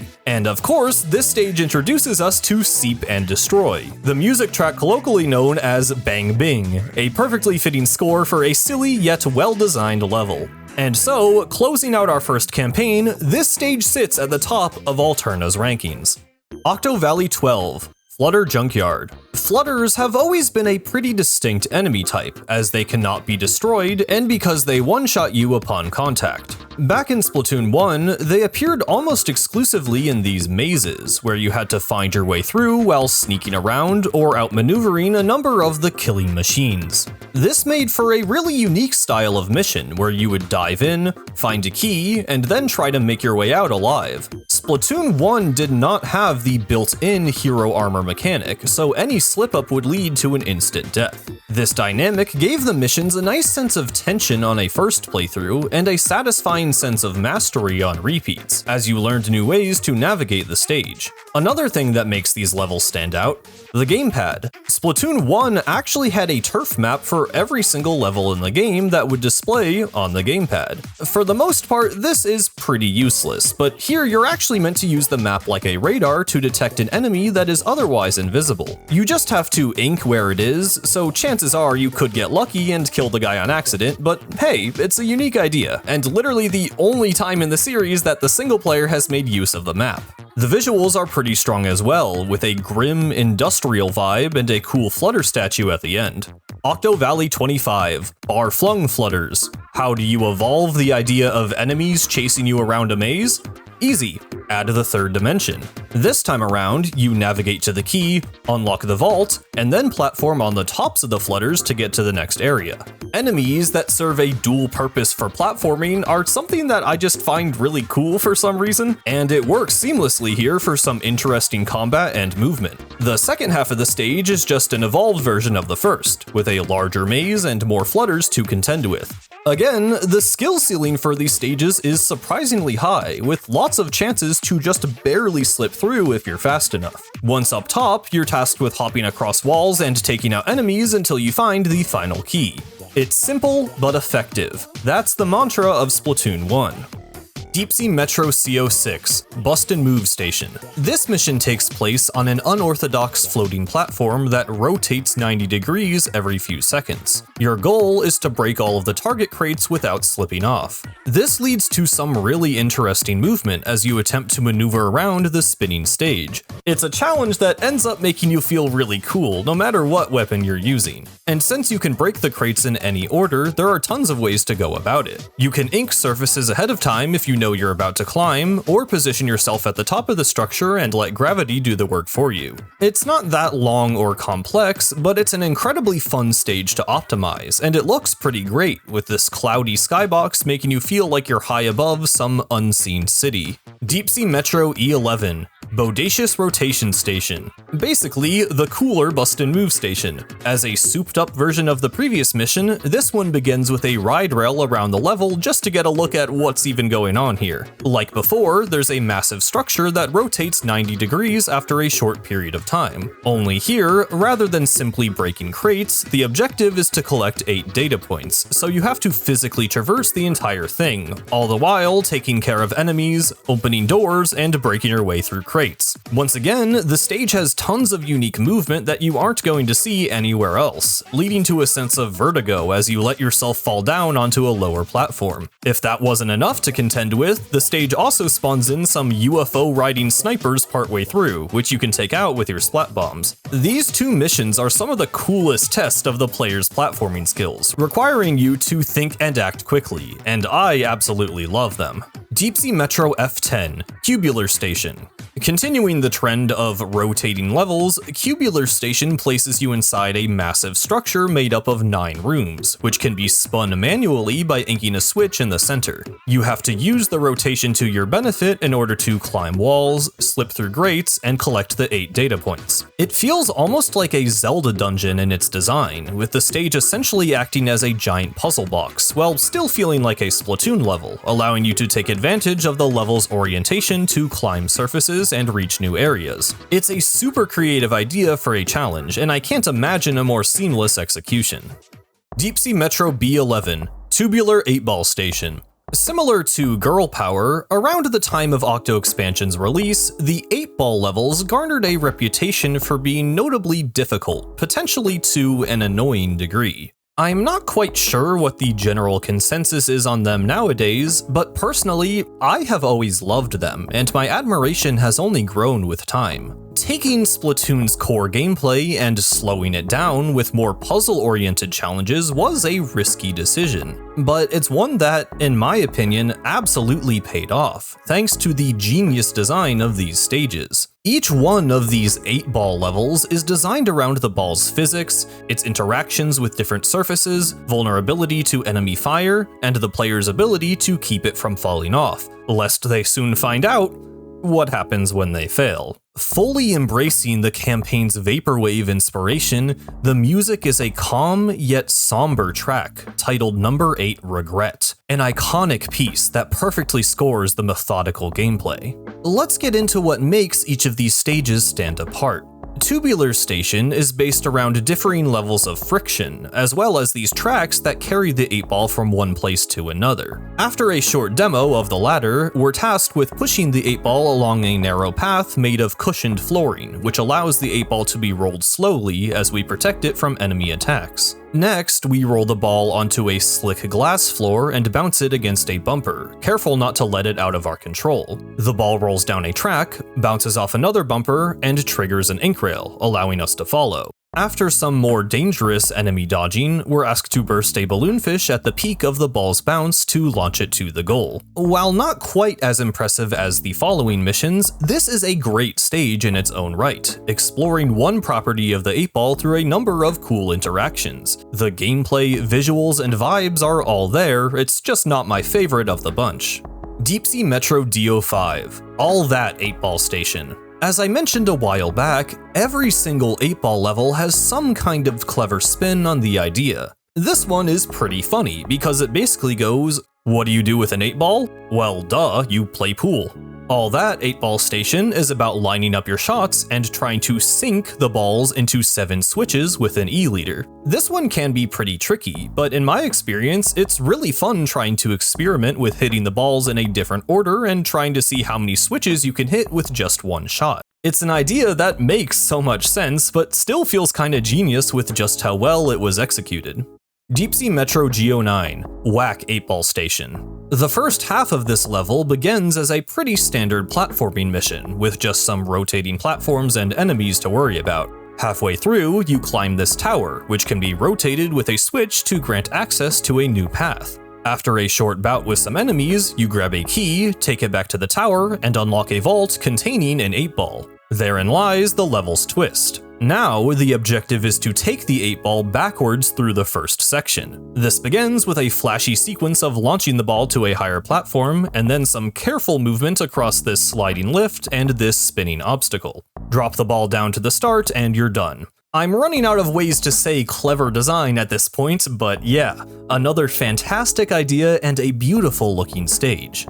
Deep Sea Metro EO4, Heinous 8-Ball Station. 8-ball meets Ink Furler. Ink furlers, of course, serve as temporary platforms, which makes for a fun dynamic as you roll them out, then quickly push the 8-ball across before they retract. That's not where the synergy ends, though. Ink furlers are also used to launch the 8-ball across a gap and catch the 8-ball after being shot in the air. Next is a segment where the 8-ball rolls down a diagonal furler, keeping it extended while the player navigates to the top, extends another furler, and shoots the ball across.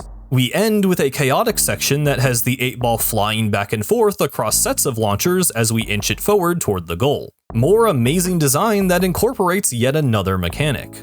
Deep Sea Metro B01. What's up, 8-ball station? Because the player can choose to go to the left or right from the starting station of the Deep Sea Metro, there are two 8-ball levels that effectively serve as introductions to the idea, being this one and Bumpin' 8-ball station. I personally think the latter does a bit of a better job, but this stage is still great, and demonstrates the principles of the 8-ball very well, using slopes and moving platforms. It starts off simple, with some ramps and enemies that can be crushed by the 8-ball to splat them. Next, we push the ball along these narrow beams and take it up a propeller lift, grabbing some bonus eggs along the way. Then we push the ball down a slanted wall and across a seesaw, careful not to let it fall. Here, the 8-ball is used to activate an elevator, and we actually leave it behind to ride up, do some unique platforming on these girders, and grab a key. This allows us to unlock a balloonfish that, with good timing, can be used to launch the ball across a narrow seesaw, making it to the goal. I'm sure you get the idea by now, but yes, I really love every 8-ball level. It's a gimmick that most people probably wouldn't think to put in Splatoon, but it works so well within Octo Expansion's gameplay and aesthetic to the point that I can't imagine the campaign without these stages. And if you know your Splatoon levels well, you know this actually isn't the last one on this list. More on that very soon. Octo Valley 11, Invisible Avenues. Another Splatoon 1 banger that got pretty much everything right on the first try. Invisible platforms, typically relegated to just a level segment nowadays, shown off here in full form. The concept of level terrain that can only be seen by covering it in ink is an idea that simultaneously shows the game's Mario 3D World inspiration on its sleeve, while also feeling like something wholly Splatoon. We begin with a zigzagging tower of invisible paths ridden with enemies and a simple but cool secret, then a giant invisible wall that has to be inked in order to find the way through. Next, the level holds nothing back. You have to carefully make your way along an entirely invisible path, inking ahead to find your way. Flying enemies and squeegees appear, serving as obstacles while also sneakily hinting where to go. Swimming up a previously invisible wall takes us to the final checkpoint, where we are greeted by an invisible staircase, with more and more enemies on each level, spawning in as we make our way up and reveal more of the structure, until at last, the Zapfish is ours. This is a classic Splatoon 1 stage that I feel like everyone remembers fondly. The space-themed skybox is the perfect fit for a level that makes you feel like you're floating on thin air, and I love how much the level commits to its theme. Deep Sea Metro C11, Abracadabra Station. No level in Octo Expansion feels more like the bottom of the ocean. This is aesthetically one of my favorite levels in the entire series. Because most of the stage itself is made up of invisible platforms, you get a fantastic view of the level's background visuals. The developers clearly knew this, so the stage is surrounded by these giant bubbles and little swarms of zooplankton, which I always just have to stop and look at for a while. The surreal atmosphere of the stage is enhanced by the uncanny nature of the invisible platforms and out-of-place details like these lampposts, which give the environment an almost liminal feel. I haven't even mentioned the giant submarine, which was actually included as a part of a collaboration between Nintendo and Jamstack, a national marine research institute in Japan. Between the otherworldly visuals and calm, repetitive music, this stage just puts me in a mood that only Octo Expansion can achieve. In terms of gameplay, the level slowly eases you into the invisible platform gimmick, which is fair considering this is the only place it appears in Octo Expansion. But that doesn't stop it from pushing the mechanic in new ways later on. There's a steep upward climb with some Octotroopers who inadvertently reveal a moving path, some cleverly placed balloons and enemies that trick you into shooting at invisible surfaces, and then a true evolution of the idea. Invisible platforms are combined with ink switches to make for a tricky set of platforming puzzles. The idea is developed with more complicated climbs and more dangerous groups of enemies. To end things off, we shoot an ink switch, moving some invisible platforms so that we can shoot a balloon fish, triggering a chain reaction that both kills a sniper and reveals the path forward. Brilliant, elegant design.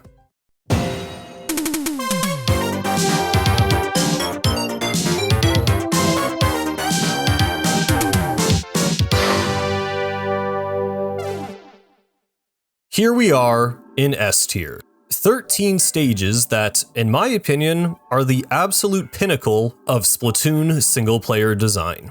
Before we get right into it, I would like to preface this tier with one last little rant. Let's talk about flow. Obligatory disclaimer once again, I am not an actual game designer. This is just my own understanding of the surface level theory. In game design, flow can mean a number of things, but generally refers to how successfully a player engages with the moment-to-moment design of a level. A game with good flow will lead the player from point to point, always giving them something to do, whether it be an enemy to kill, a jump to make, or an item to pick up.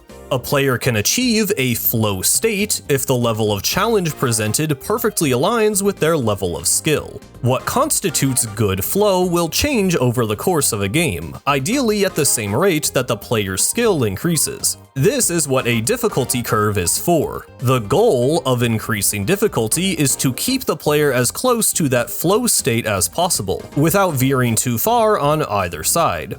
So why do I bring this up now? Because to me, the best levels in Splatoon share one thing. It's something I've brought up throughout the video, when criticizing Alterna's empty ramps and when praising Splatoon 1's fluidity. Something that can take a level from good to great, or as it were, from A tier to S tier. And that something is flow.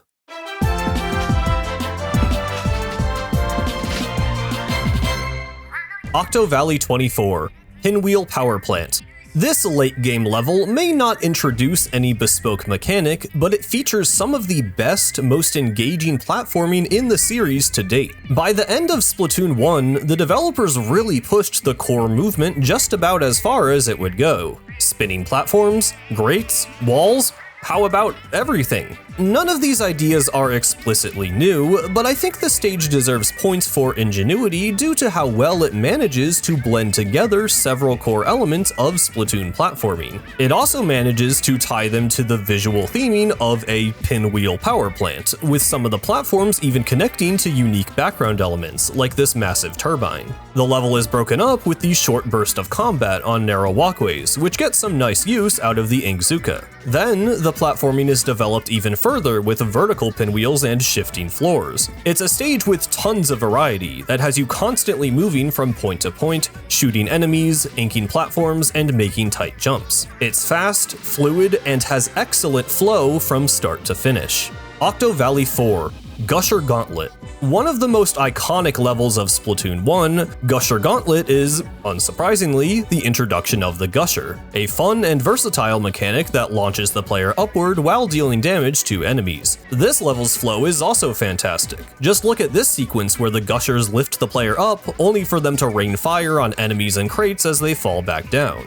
The next segment demonstrates the Gusher's use in combat, with some conveniently placed octocopters and shielded troopers, which also show that you can use the Gushers to slip through grates. An ink rail takes us to the next area, which serves as a test of what the stage just taught you. A horde of Twinticles can be lured into a field of Gushers before letting them all loose to take them out. Finally, we reach this tower of platforms linked by tall Gushers that we must explore to take out enemies, pop balloons, find a sunken scroll, and finally grab the Zapfish. This stage is just a good time. The ideas seamlessly flow from one to the next, and using some borrowed visuals from Camp Triggerfish, the environments feel fleshed out with a distinct visual identity. Octo Canyon 6, Octo Zeppelin Invasion.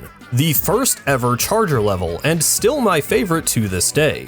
Grapplinks are the perfect mechanic to use in tandem with this weapon class, and Octo Zeppelins are the perfect enemy. We begin with an intro to Grapplinks and some clever challenges that make use of the ability to activate propeller lifts at long range. After dodging past a row of Octo missiles, we enter the second half of the stage, which develops each of these ideas further, having you dodge Zeppelins while moving propeller lifts to bring yourself within range of a Grapplink. You can even use a Stingray to skip significant portions of the level. The vibey music, deep space visuals, and slick movement make this one of Octo Canyon's best. Octo Canyon 23, the Octo Galaxy. Remember the Octo Park?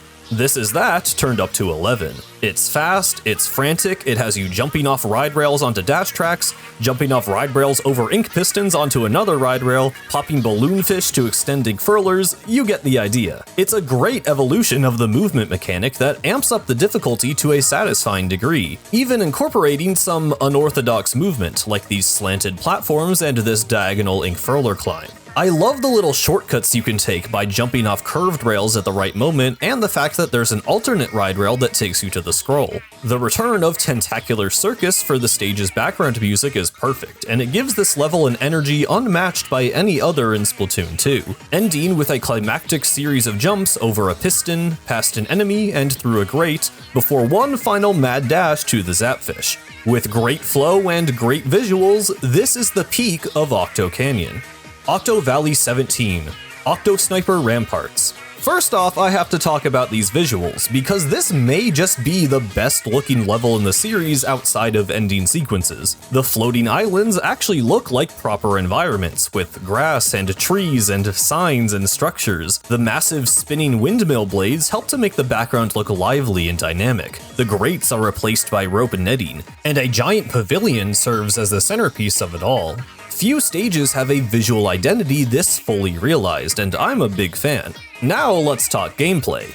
This is the first real use of Octo Snipers in the series, and they're used pretty well. The unique terrain lends itself well to weaving around cover on your way to splat them, and we even see a take on the shifting platforms idea. Next up are some snipers we have to dodge while walking across a grate before taking them out and using their platform to progress. We face off against the sniper guarding the massive pavilion, watch our step as we battle for control of the sponges, and then make our way to the final challenge, a unique tower of ramps and blocks with a number of snipers and troopers along the way. It's a great bit of level design that's a ton of fun to plow your way through. I really love the way this stage plays, from the use of the enemies, to the variety of the challenges, to the way it combines movement and combat. For those reasons, it's one of my favorites in Splatoon 1.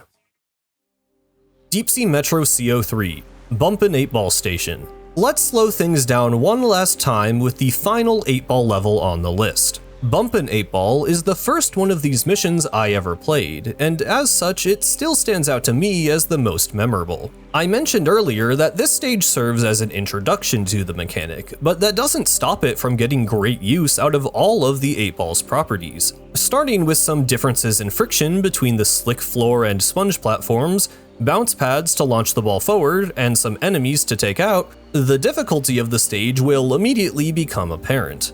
Despite the challenge though, I have always found these stages to be deeply relaxing. Taking my time, soaking in the vibes, and carefully making my way through the stage is always one of my favorite parts of replaying Octo Expansion. The shrinking sponges can lead to some scares, but the Splattershot Pro is pretty much the best weapon you could ever have to navigate the ball around them, and you're rewarded with a cathartic romp through a bounce house of enemies where the ball is unable to fall. There's nothing quite like the 8-ball levels. They're tense but relaxing, challenging but satisfying, and forever one of my favorite things Splatoon has ever done.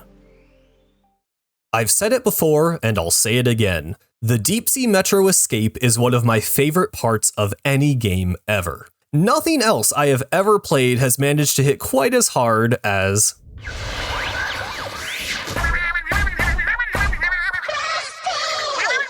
Deep Sea Metro Escape 02, Villi Phase.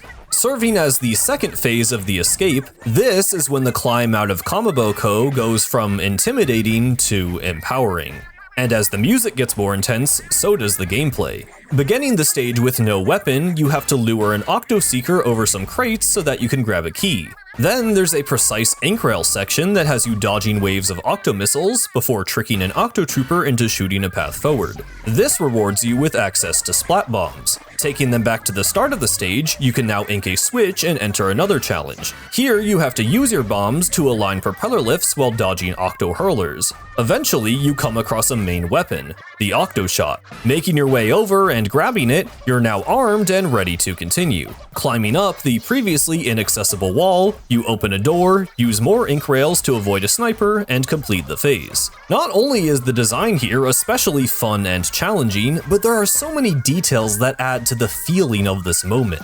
Having the player go through one last challenge weaponless and one with only a sub-weapon is the perfect way to start off the finale, which is made even better by the fact that you're actually putting together what will become the multiplayer kit for the Octo Shot, a weapon that, at this point, hadn't been seen since Splatoon 1. Backed by the most iconic song of the campaign, Nasty Majesty, as the mystery surrounding the telephone continues to unfold, the vibes of this stage are unlike anything else in the series. My only real criticism is that leading the Octo Seeker isn't all that fun, and it can lead to some jank when you're trying to climb up the wall, but other than that, this level is fantastic.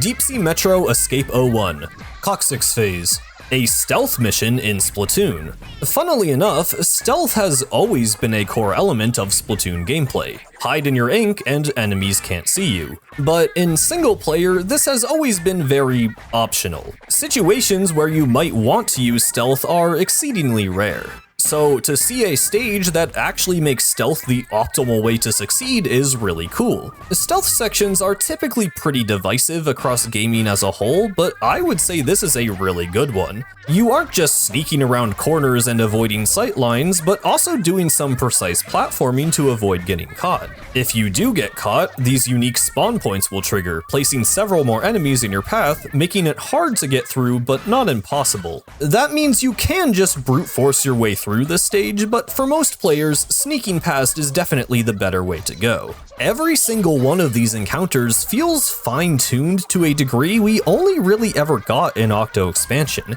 Each of them presents a new idea and executes on it flawlessly, making for a tight, satisfying challenge. The atmosphere is tense, the gameplay is fresh as ever, and the end result, in my opinion, is near perfect.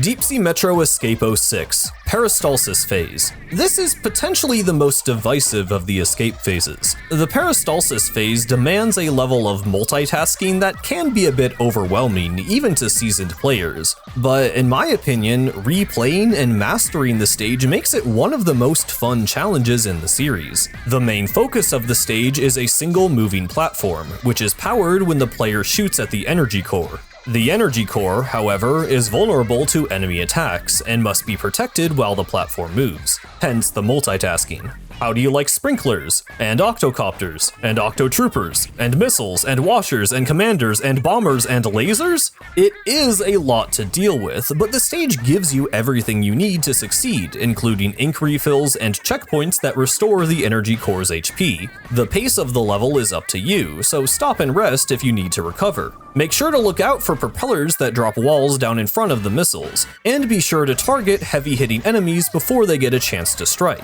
The challenges in this stage come one at a time, each ramping up the intensity, and while it does get a bit ridiculous by the end, that's what makes it so fun. It's a true gauntlet, requiring a competent offense and defense to make it through. Visually, the phase is fantastic, fully fleshing out the look of the Kamabo Co facility. The level of detail here is honestly kind of insane by Splatoon standards, and I especially love this shot of installing the energy core at the end. The only real gripe I can think of would be these moments where the platform rotates, but your character doesn't rotate with it, leading to this awkward moment where you have to repeatedly adjust your aim. It's just a bit unintuitive, but you can tell I'm nitpicking at this point. The stage has no serious flaws.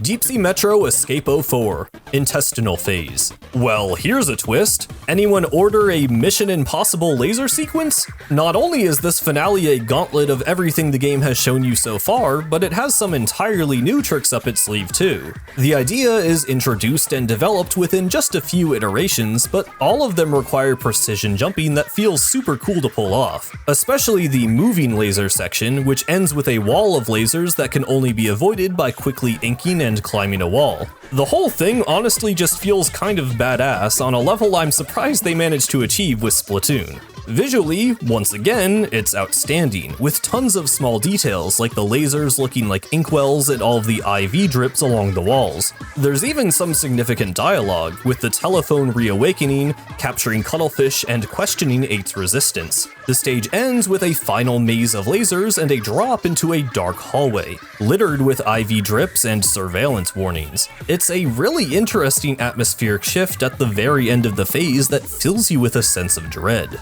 This stage has a new mechanic, it's executed well, there's a narrative beat and environmental storytelling. That's a perfect score for me. Deep Sea Metro Escapo 3, Belly Phase. This phase places emphasis on fast-paced vertical platforming and pushes it to an extreme that hasn't really been seen since. It's a true test of your movement skills, forcing you to make quick decisions and ink before it's too late. It has you jumping between thin blocks, timing your dash track boosts across water and into the air, then descending down the blocks, grabbing a key, and finding your way back up. The last challenge is a set of horizontal blocks that move slowly across a massive gap as a missile copter fires down at you. Make your way up, splat the copter, and the phase is complete. This entire stage is contextualized as a sanitization facility, where Commander Tartar would have created and transported the brainwashed Octarians you've been fighting the whole game. This is a super cool way to show this to the player while also clearly making the level stand out visually. The Belly Phase is a frantic, challenging platforming mission that fits perfectly within this final stretch of the game in every way. Deep Sea Metro Escapo 5, the Diaphragm Phase. I love everything about this. To start, it's a final challenge designed around the inkjet, which has already proven to be a super fun and versatile single-player mechanic. Not only that, but this mission almost acts like a mini dungeon. The main objective is to collect the 8 data points in order to release each lock on the energy core. Every time you release a lock, a part of the stage is altered, allowing you to progress further. I am still blown away by just how complex and interactive this entire structure is. It's genuinely like a mini collectathon level in Splatoon. Almost every wall is inkable, and the order you get most of the data points is entirely up to you, so there's a level of freedom and expressiveness to the movement that doesn't really exist in any other stage. And on top of that, the visuals are, you're not gonna believe it, absolutely phenomenal. We are in the heart of Kamaboko, breaking into their system and messing things up, blasting through enemies, smashing data points, and freeing the energy core from the facility's clutches. It's so Splatoon and so Octo Expansion. And I haven't even mentioned the music. Shark Bites is one of my favorite tracks in the franchise, and I will never forget hearing it for the first time while playing this stage. The Diaphragm Phase is one of the most fun, unique, and replayable levels in the entire series, and I never get bored of it. I seriously think this is one of the coolest things Splatoon has ever done, and it's my favorite level in Octo Expansion. And now, my number 1 single-player level in the entire Splatoon series. Octo Valley 10, Inkrail Skyscape. Probably not what you were expecting, right? I mean, I glaze Octo Valley every day of the week, but really? Level 10 of Splatoon 1? Yes. This might seem like a random pick for the best Splatoon level of all time, but I'm telling you, if you have a Wii U, go dust it off, plug it in, load up the game, and play this stage. It is Splatoon single-player perfection, and the epitome of flow. We begin with an intro to the ink rail. Simple, effective. Splat a Twinticle, hop in the next rail, shoot a balloon, launch pad. All of this feels like one single fluid movement. We get more rails and more enemies. They go down and we move forward. Then a twist. The rail goes under the platform and we pop up in the middle. Surprise the enemies and move on. A new development. The level teaches you how to jump off a rail onto a wall. Next idea.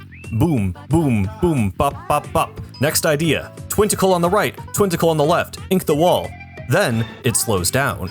Tension builds as we swim higher and higher, see the arena below us, and realize what we must do. We drop down, pop the balloon, and grab the Zuka. Boom, boom, Boom, boom, boom, boom, boom, boom. Launchpad spawns. The ink rail zigzags back and forth. We approach the final island. Pop out of the rail, Octotrooper. Keep swimming. Pop out of the rail, Octotrooper. Keep swimming. Pop out of the rail, Twinticle. Keep swimming. Hop, smash, grab. And that's it. I don't know, man. I'm sure some of it is nostalgia, but no level in Splatoon 2 or 3 feels like it has this kind of momentum. You just go through this level, not in a it's so easy you just hold forward kind of way, but in a hot knife controls through butter level design kind of way. The difficulty is perfect, the length is perfect, it's fun, it's fast, and I just love it. Aesthetically, it's not impressively grounded in the way the Octo Expansion escape stages are, but it is perfectly Splatoon 1. It's got strange floating skyscrapers, power lines draped between level segments, railroad signs that actually make noise. You can hear the tower control jingle during this one part. It's quirky and odd and Splatoon. Fitting then that this stage should use the track Tentacular Circus, a song emblematic of Splatoon 1's weirdness. It's a close race for my favorite level in the series. I could probably mix around my top 10 and still be satisfied with their placements. But at the end of the day, when I think about my favorite Splatoon memories, my favorite stages to revisit, my favorite moments to re-experience, I think of Ink Rail Skyscape, platform to platform, rail to rail, popping each enemy one by one. I will never forget this stage. It may seem like an odd pick, but it's my number one.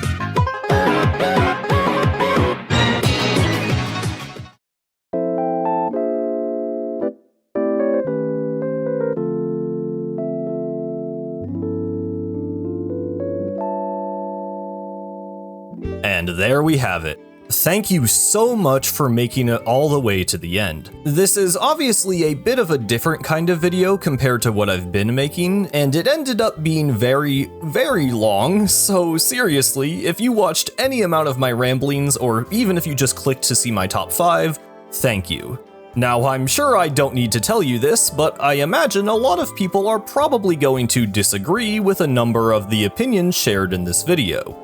There are 208 of them, after all. To those people, I would say, feel free to share your own thoughts in the comments. I'm honestly really curious to see what other people consider the best and worst levels and why. I wasn't originally intending for this to be an anniversary video, but it just so happens that I'm uploading this on the week of Splatoon 1's 10th birthday, which is pretty insane to think about. I might have some more thoughts to share on that soon, but for now, I just want to say that this series has genuinely changed my life, and it's been super fun to look back on each of the games in such great detail. Thank you to the creators of this wonderful squiddy world, and to everyone who has enjoyed Splatoon across the past decade.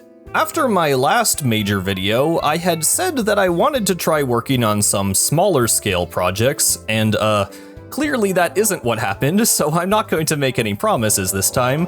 For the sake of not burning myself out though, it might be a good idea. Regardless, you can look forward to some more lore-related content, as well as probably some videos of me yapping about another part of these games. But until then, thank you very, very much for watching. This has been Cosmic. Farewell.